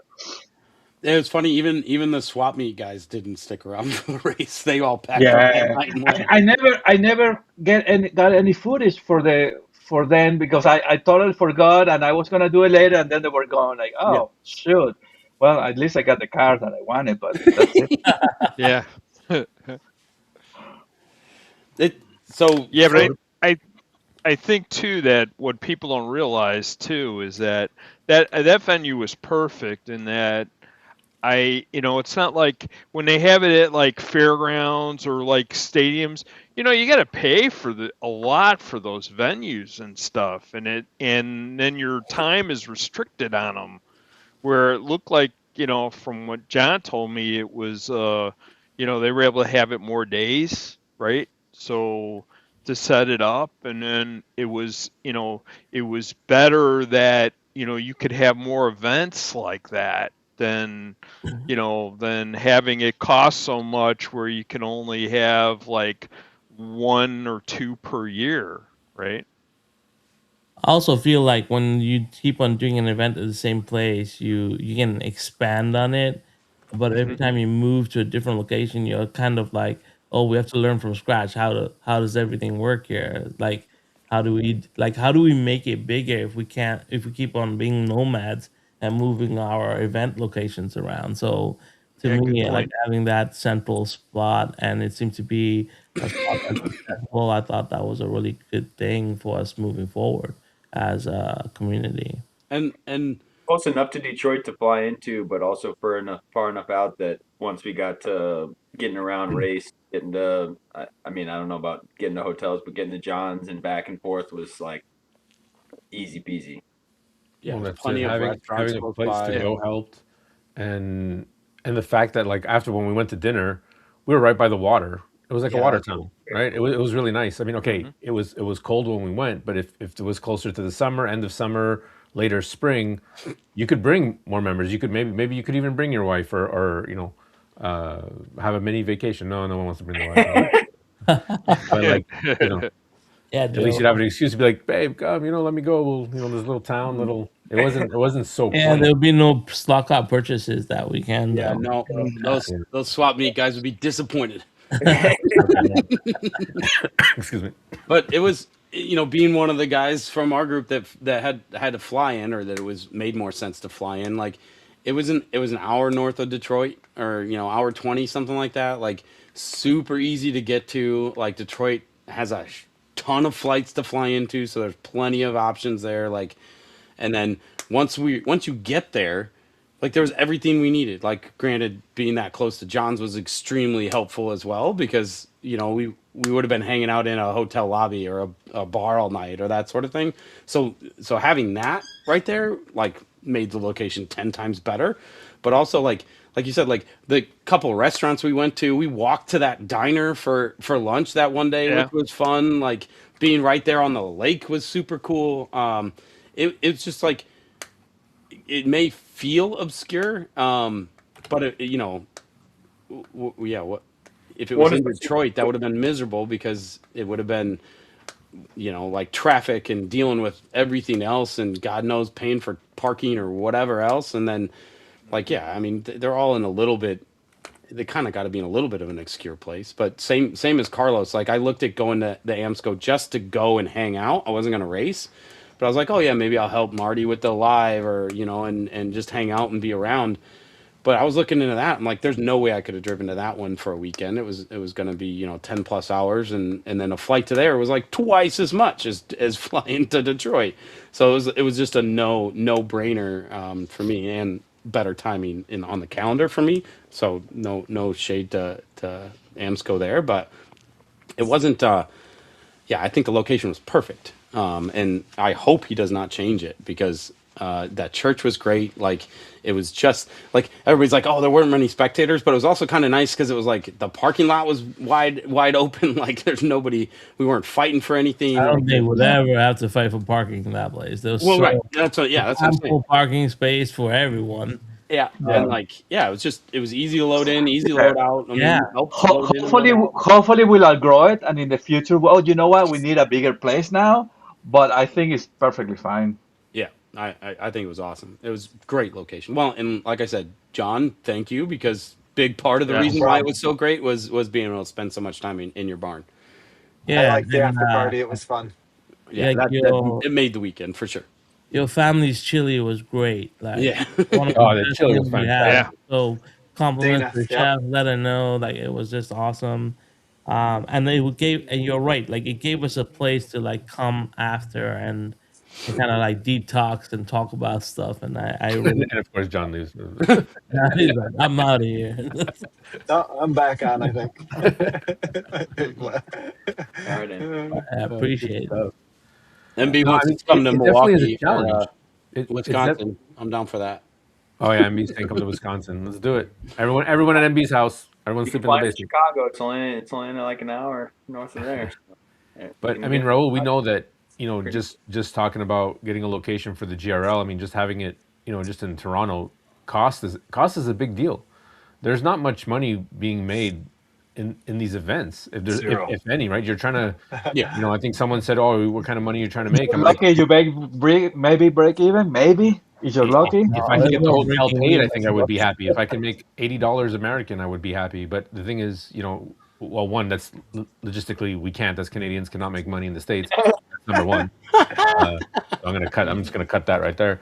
But you want to make sure that you at least break even, because I don't know how they did it at the Eastern for the price that they charge. I mean, we managed to get a lunch and food, and so that location definitely, Oliver has his contacts, but sometimes you just got to go. We discussed getting it like at a banquet hall at a hotel. That way you can, normally they'll give you the deal, say, hey, listen, I've got minimum 30 guys coming, so give us the deal in the hotel, and that way you can give us a space downstairs. But negotiating that is hard, because you don't actually know if these people are going to come. This is not a pop culture event. This is not a Comic-Con. This is not a Right. I have a celebrity coming. This is a bunch of guys coming out of their basements. So And no cosplay next year. no, yeah. It's a bunch of guys creeping out of their basements. It's like, Yeah. Come on. Sounds so bad. Yeah. Like, dude, give us a little more credit than that. yeah, come Yeah. on. No, I'm Well, we're a bunch of mold, basement racers. I'm not going to go back to what I said. We're a bunch guys. of We're all basement living racers. We're a bunch of basement trolls coming out for some daylight to go slot car racing. Yeah, you You gotta live that know one what I'm down. talking about. You were talking I'm like, ah! exactly. Well, that's how I felt when I was doing all the crypto stuff. Yeah, the light. I will say, like, in terms of like breaking even, I may be like, I may be overstepping my bounds, but he could have easily charged twice as much per team, easily. I But mean, it was like Oh yeah, Vince. I think I $45. owe you money. I just forgot. I think Vince Yes. took care of Oh, the don't worry about it. You know, I so owe you money, dude. Buy I'm me a sorry. beer next time. let's I'll do get the you math here, right? Like, even if there's like three people in the team, there's 10 teams, there's 30 individuals at $30 US, that's $900. I don't know what you'd get for $900. Event space, No, power, I like, totally understand that. I like, totally get that, but yeah. that's what I'm saying. Is it like it was like $45 a team, I think, and like easily could have tripled that. yeah. Double or triple that, and still would have had no Not problem. even Because like, close. Not gonna break even at all. So I think like, and I was just thinking for the future, and because I think like doing an event. I was talking to John, and I think I've talked to like Oliver as well. I said I would like to have an event every quarter. That's a central event on the East Coast that we could get to and do something like this. Yeah, and I'd I'd love like one to- thing I want to on the be. actual East Coast where I live. I was gonna say one that's thing I want to East be Coast. clear is that Detroit is not East Coast. Yeah, it's not. Oh, whatever. but I like Like, it. But I yeah, let's get understand. there. Yeah, but if you want That's to call what that you're east, talking I'm about? good. Because that's about as far east as I Well, go. these days. okay, East Central or whatever, North Midwest. okay, Northeast. Okay, is that more specific? Like North? No, that's even worse. East. No, I'm East. I'm East Coast. Listen, I don't know. well, yeah, I mean, I'm not gonna get into you're a geography Canadian. lesson right now. What does that mean? Doesn't count. Where's the bell? I'm Canadian. Yeah. Yeah, Hey, you're Midwest is probably Listen, the better. listen, if you guys want name, to come but- across the border, all I heard from everyone down there was like, "We're not crossing the border. We're not going across the border like everybody." So, otherwise we could find places here too. But I think for That goes both for- ways. There's a lot of guys here that won't cross the border, and it's like I know, but I think at the end of the day, you just take a stand, you plant a flag, and you say, "Okay, this is where we're gonna start doing things from now on," Well, and that's do it. a regular bunch you of come or you events. don't come, and that's it, right? So I mean, obviously, Hey, let's break as a central. Canadian perspective, it makes sense. If you want people to come out, you got to go to the States. And I was excited because there's a shop in Vermont, Main Street Racing, and they race Carreras there. The only reason I haven't approached them yet for the GRL is because their track is not a Carrera track. Yeah. So maybe in the future, and we can start our own circuit of digital races. That's fine. That's different. You go to different tracks and you race Carrera cars and stuff like that. Because the Carrera centric thing. I mean, that's why we're pretty much all here together right now. Is because of Carrera. There's nothing we can do about that. But Carrera does nothing for the community in that racing aspect sense. right? There was just an Austrian's master, Carrera, but Carrera had nothing to do with it. It's because people got together and said, "Hey, this is what we want to Made it race." happen. And that's going to be us going to people like Oliver, going to people like Steve Sautel, and all the shops saying, "Hey, you got to put on this event because it benefits them, and we got to do it ourselves." I mean, Raul, not everyone has track like you, so it's this is why we I'm can do gonna independent GRL, right? Like we're I'm lucky. gonna The one thing I'll say about crossing the border though is that I will absolutely cross the border if it's right across from like Detroit or something. But flying to Detroit was like It's cheap. $200. Flying to Toronto or to Montreal is like $1,500. yeah, it's not worth it. I think driving you have to take. I'm not saying that everyone can get there, right? No, Like, no, no, I'm absolutely. not.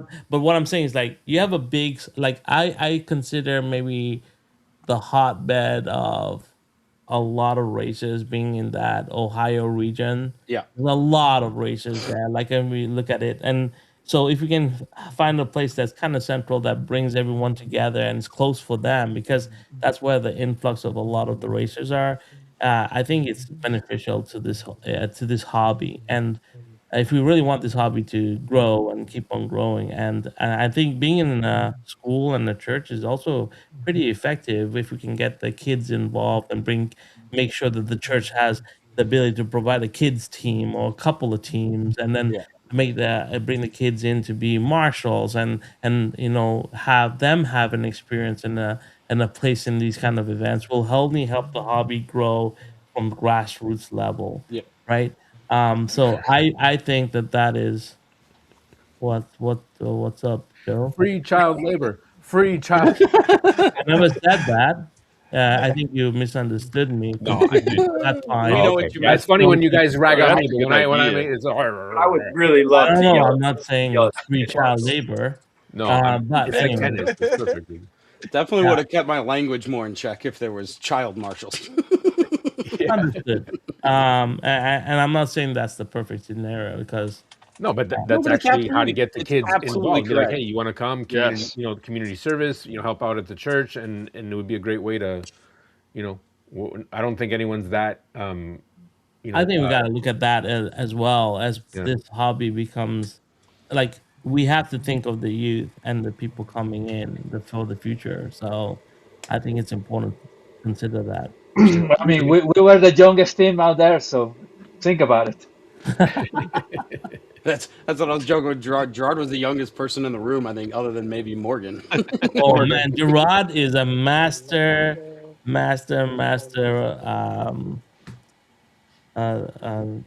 marshal. name is G He's Money. like G Money was like an octopus. I love when you Watch the said that. videos. It's hilarious. He moved like an octopus. Oh,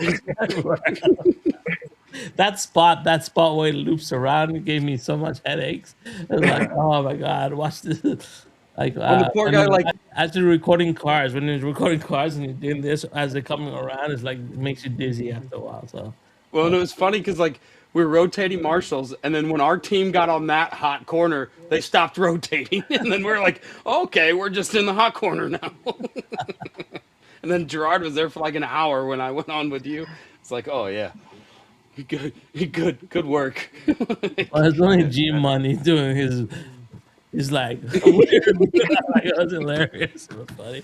I was like, this guy's an octopus. He's like, Yeah, Garth is asking Can-Am series. Yes, it was a Can-Am series open cockpit era that I think he's talking Oliver. about Canada and America, yeah, I can't. Oh, okay, right. not the cars. We could, but I don't. I mean, we'd have to. We could definitely do that. I mean, I wouldn't mind a circuit that brings us up. Detroit, driving across the border. We could do one in St. Louis. That's dead center of the country. Okay. If it's the Garth, we're Listen, let's just start where we know, and then we'll go from there. Like, let's just start with one place that we can know, and then go from there. Well, I can't say I can't until we lock down another a specific date, but I can say that there is going to be a GRL this year, and it will be connected with another race. trying to get Oliver on to discuss more about that before we do it. But the GRL Live International is going to happen this year, a little later on in the year, and so I'm excited about that to bring you guys more of that. Obviously, with the help of Raul, because he'll be here in the country, hanging out with us. And yeah, so there is definitely. I mean, there's the Gilmore coming up. NSR Easterns are coming up, so there's definitely. We already have a nice rotation of different events that you can pick and choose where you want to go. Ohio AMSCO is coming up, which is fine. I think they're still accepting racers. I think there are 70 strong at this point. Last time I heard. That's amazing. That's amazing, right? Regardless of analog, digital, people are getting out there. People are seeing stuff. Just get out there and race. Have fun.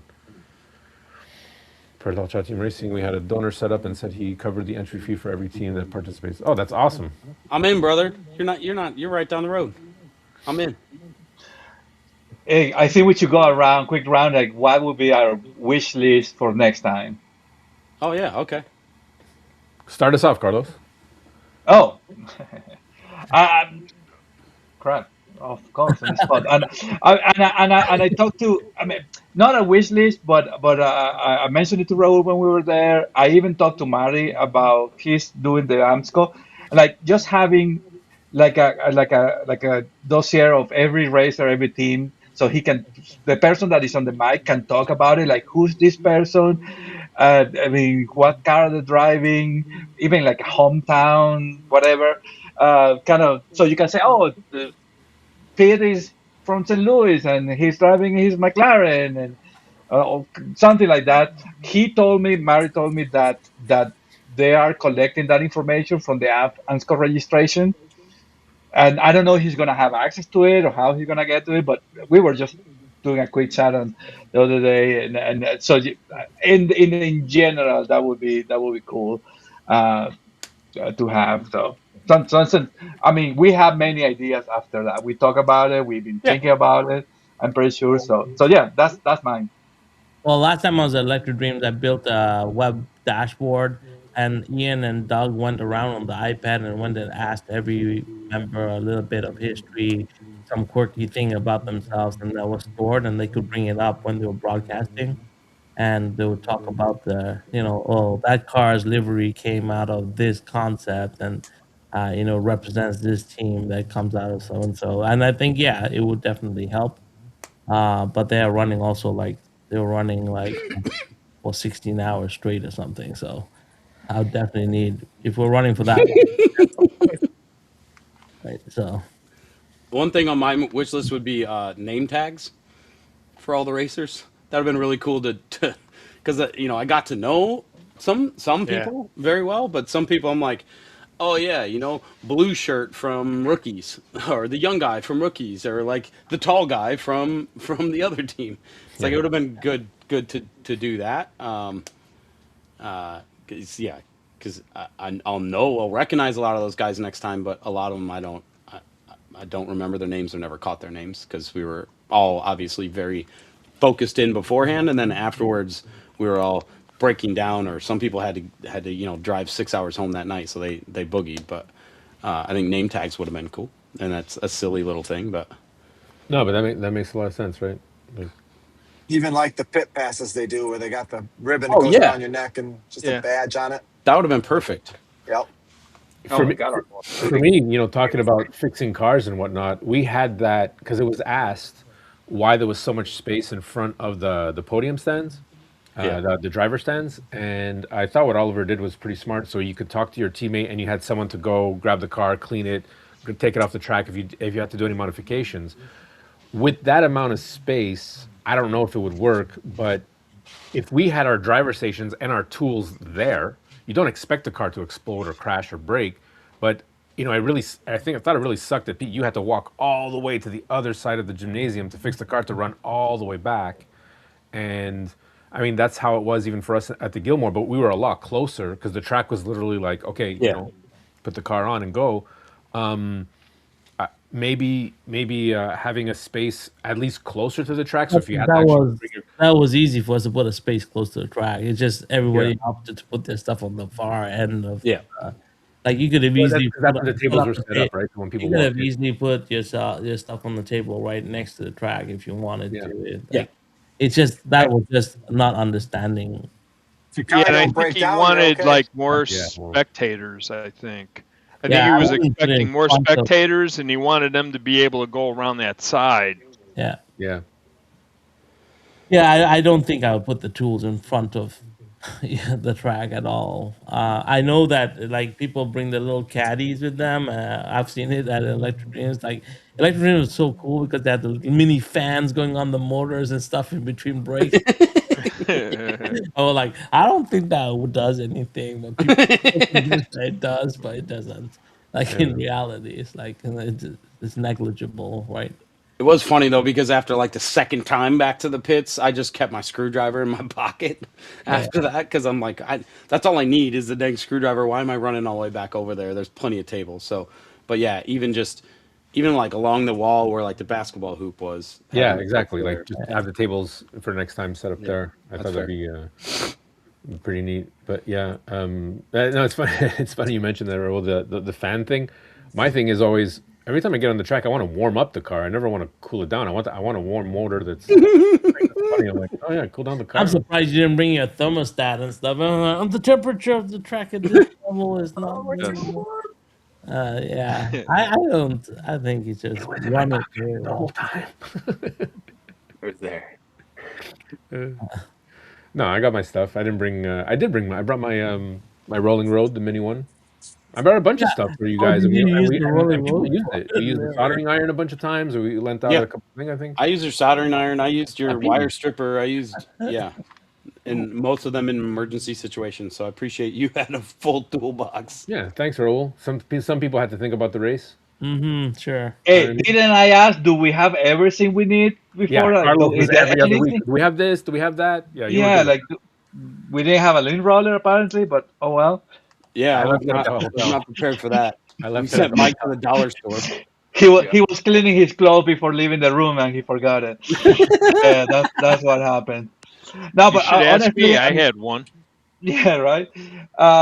So yeah, I mean, I would love to see on the track side, like a clock, a race clock, a big clock Yeah. somewhere. Like how many hours are we on? Something that will be linked to the software, so we know.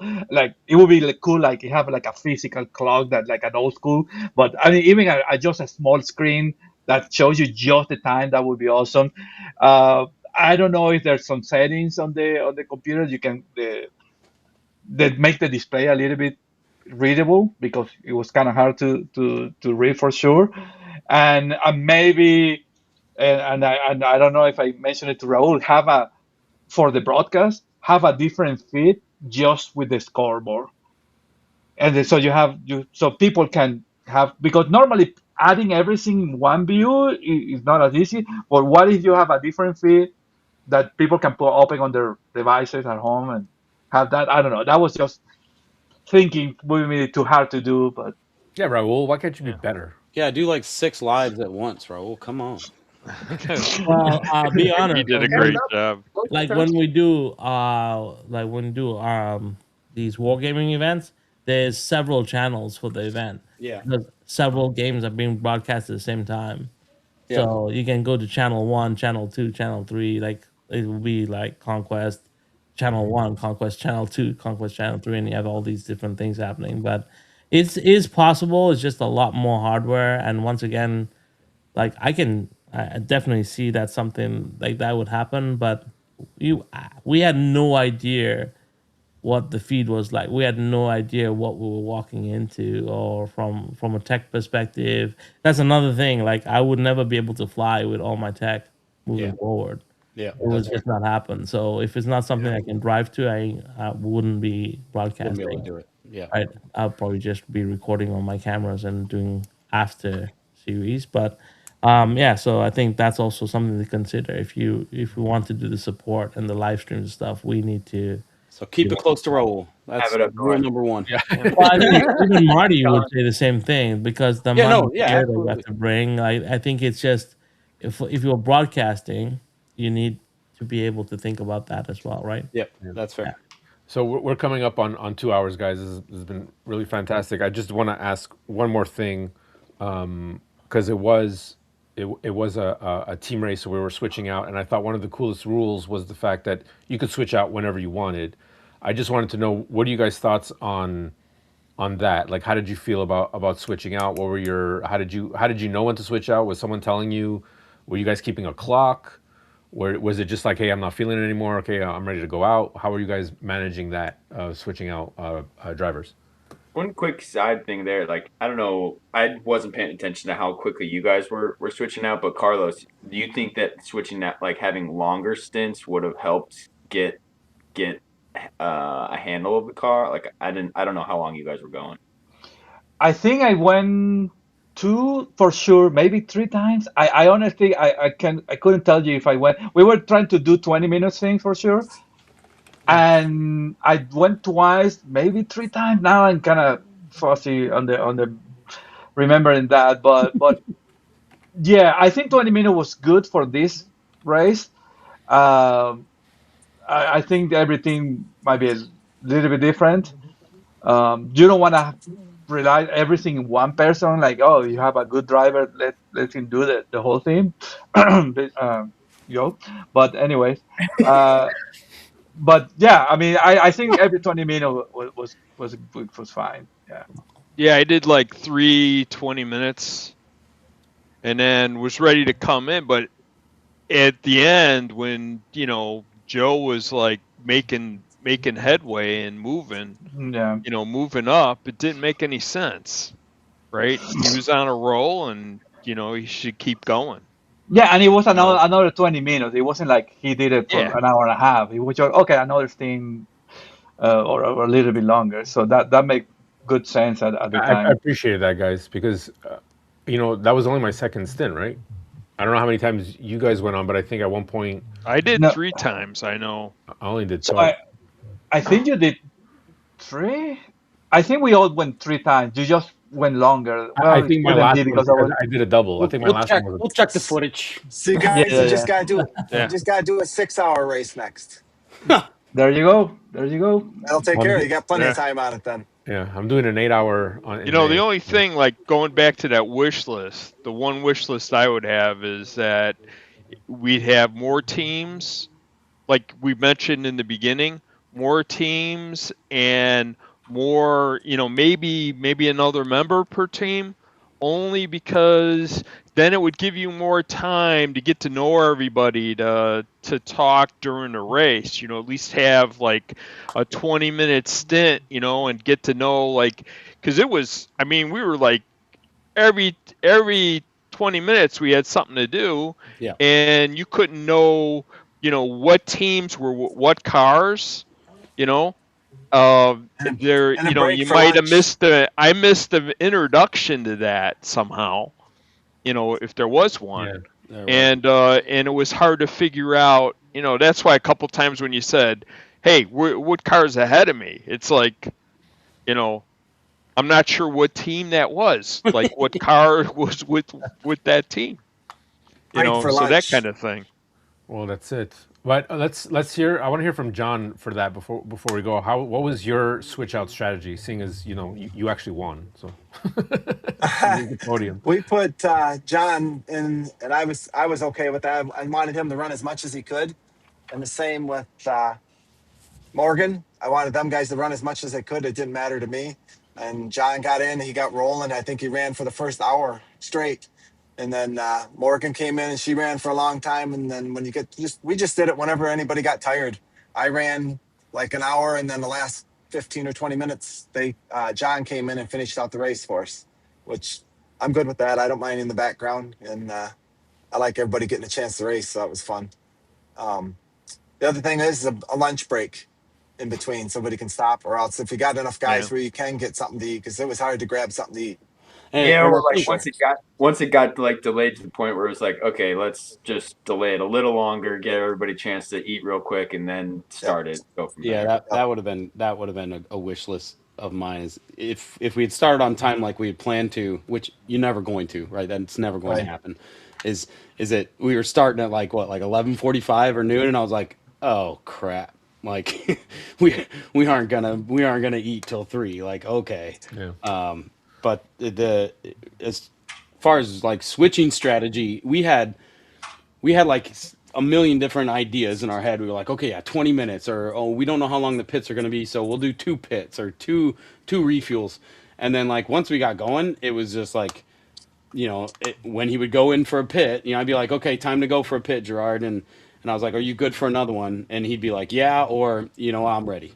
And then we would just holler. And so I have no idea how long our stints were. We obviously had some weird things happen to make some longer than others, but and then at the end, I handed it over to Mike, and at that point we were just driving, like just getting to the end, and I sat down with Raul, and then I was like, hey, I gotta go make sure he's all right. He's been up there for like 40 minutes, like way longer than we anticipated, and then he's like, nah, I got it. And then Gerard was like, nah, I'll just keep marshaling, and so we had like all these ideas in our head on how we were gonna do it, and then it was kind of like, nah, let's just wing it. If you're tired, let us know and we'll switch. But yeah, the goal was 20 minutes or two fuel pits, and I have no idea what we actually wound up on, because it was just kind of like, nah, I can do one more. I was relying on Vince and Carlos to let me know, because I was like, has it been 20 minutes? Like you said, I think a clock would have been good, right? A bigger clock somewhere. That's a good idea. Countdown Yep. timer. Yeah, I was counting 20 minutes, and after 20 minutes, I would ask, hey, it's been 20, how do you feel? Whatever. Yeah. Or at least wait 20 minutes. Well, that's it. And, It's gonna be like, I don't know how they can do the clock, because the clock was actually really small on that race screen too. Yeah, I that don't know that if was the that's hardest pull part. out or call out. Like that's something that maybe a race, the people that are building the race software actually think about. well, I'm gonna ask Patrick to pass that if he can do that, and I'll put a request in for Smart Race. That's a good note. What? Timer. You could also probably just like stream a timer and just start it at three The problem hours. is if the problem when when the you race stop stops, it will Yeah, disconnect. it has to be linked. It has to come from the It has to software. come from the race software, because Well, we only stopped the clock one time during the 3 hours. yeah, but even that would just throw off the race, right? Like it would throw off a timer that was going Mhm. by itself, right? Yeah, but then, then when You that just when it restart it. stops, you reset the timer to whatever the race clock says. Yeah, Yeah, but we could do that. Come on, Gerard. Where were you Yeah. when we were doing Keep all it simple. come on. I need I mean, Gerard sitting next to me and like watching the clock. Let's do this. Well, it was just so funny because it was so small on that screen that like only the marshal, like sitting right in front of it, could read it, and then every once in a while somebody would ask, and Oliver would like go over there and get real close, and Yeah. like 2 hours in, everybody's like, Yeah. oh, what? I mean, ideally there should be like a web component that it should stream to the web, have like a local server that we can connect with our devices. Right there, it doesn't have to be on the web. That There's would have already been enough. Bro, like, for the next race, I want an Yeah. iPad with all my information connected to my overhead no, phone. no, we need a HUD and everything. Yeah. With my Yeah. driver profile completely filled out. I think I'm I just gonna want the do a background helmet. information from Team 7. Let's go. I want to know what his driving skill was. I want to know where he went to high school. Who is this guy? A helmet Hello, with Carlos. comms. Carlos, you're just ahead of team number 2, and team number 2 is being driven by so and so. Carlos, just let you know. Yeah, so you can you have want a team spotter. comms, I right? like this. I like not being picked on for once. This is good. I like it. I like it. But we guys, we can do team comm broadcasts. That's what would be fun. I think that's a good Oh, idea. that Actually, would be with the cool. headphones, I think that's a great idea. I make sure to record that. Yeah. Yeah. Guys, I want to thank everybody. Gotta have a 10-second delay so you can press the bleep button on ours. Yeah. But guys, we've been on here for 2 hours, and I think thank you, you guys, for spending the time on a Saturday morning. Thanks everybody who's still with us. I know it's hard for Saturdays, so we appreciate your likes and your subscribes, and to everyone's channel here. Carlos has a channel, John Erdman has a channel, Pete, Show Me Slot Cars, Vince, PTO Speedway. Please go give them a like and a subscribe to their channels. Go check them out. G Money Smackdown, do you have a channel yet? Not He's yet. too busy with the ladies. He came back. He's like, Yeah. no time for that. Yeah, just OnlyFans. Just OnlyFans. It's only trash. I'm not sure how long It's this still a goes. family show, guys. I got to get monetized. That's how you Okay. can afford all those cars. I just want to thank everybody for coming on again. Raul, great broadcasting skills. John, congratulations on podium. I think the whole point of this is that we all learned something and we all came together. There are more races to come. Just follow along. We keep everybody informed. If you haven't joined the Discord yet, that's where all the information's happening. Come join us. Come hang out. And guys, is there anything else? Anything else you want to add? Final taps? Nobody? No, that was a Quick great. thanks to Oliver Yeah, and everybody absolutely. that put all the Yeah, time thanks, into work. Oliver. And Oliver, Yeah, Mark. he put his I heart and was soul in texting that him. digital I was trying to get him race. on. I'm actually texting him right now, trying to get him on. He's in a meeting. He didn't have time. I would have loved to have him on for the last. Oliver, Don, Mark, you, John. Yes. Great event. Yeah. And Definitely. Oliver, if you ever listen to this, we're around. We can help. We can help even before we get there. I mean, we have different skills that we might be able to use. So Thank you, Benny Bennett. Thanks for everybody who's watching and commenting. Guys, have yourselves a great weekend. Like always, happy racing. Be kind to yourself, and we will see you in the next one. Take care, guys. Thanks. Bye, see you everybody. guys.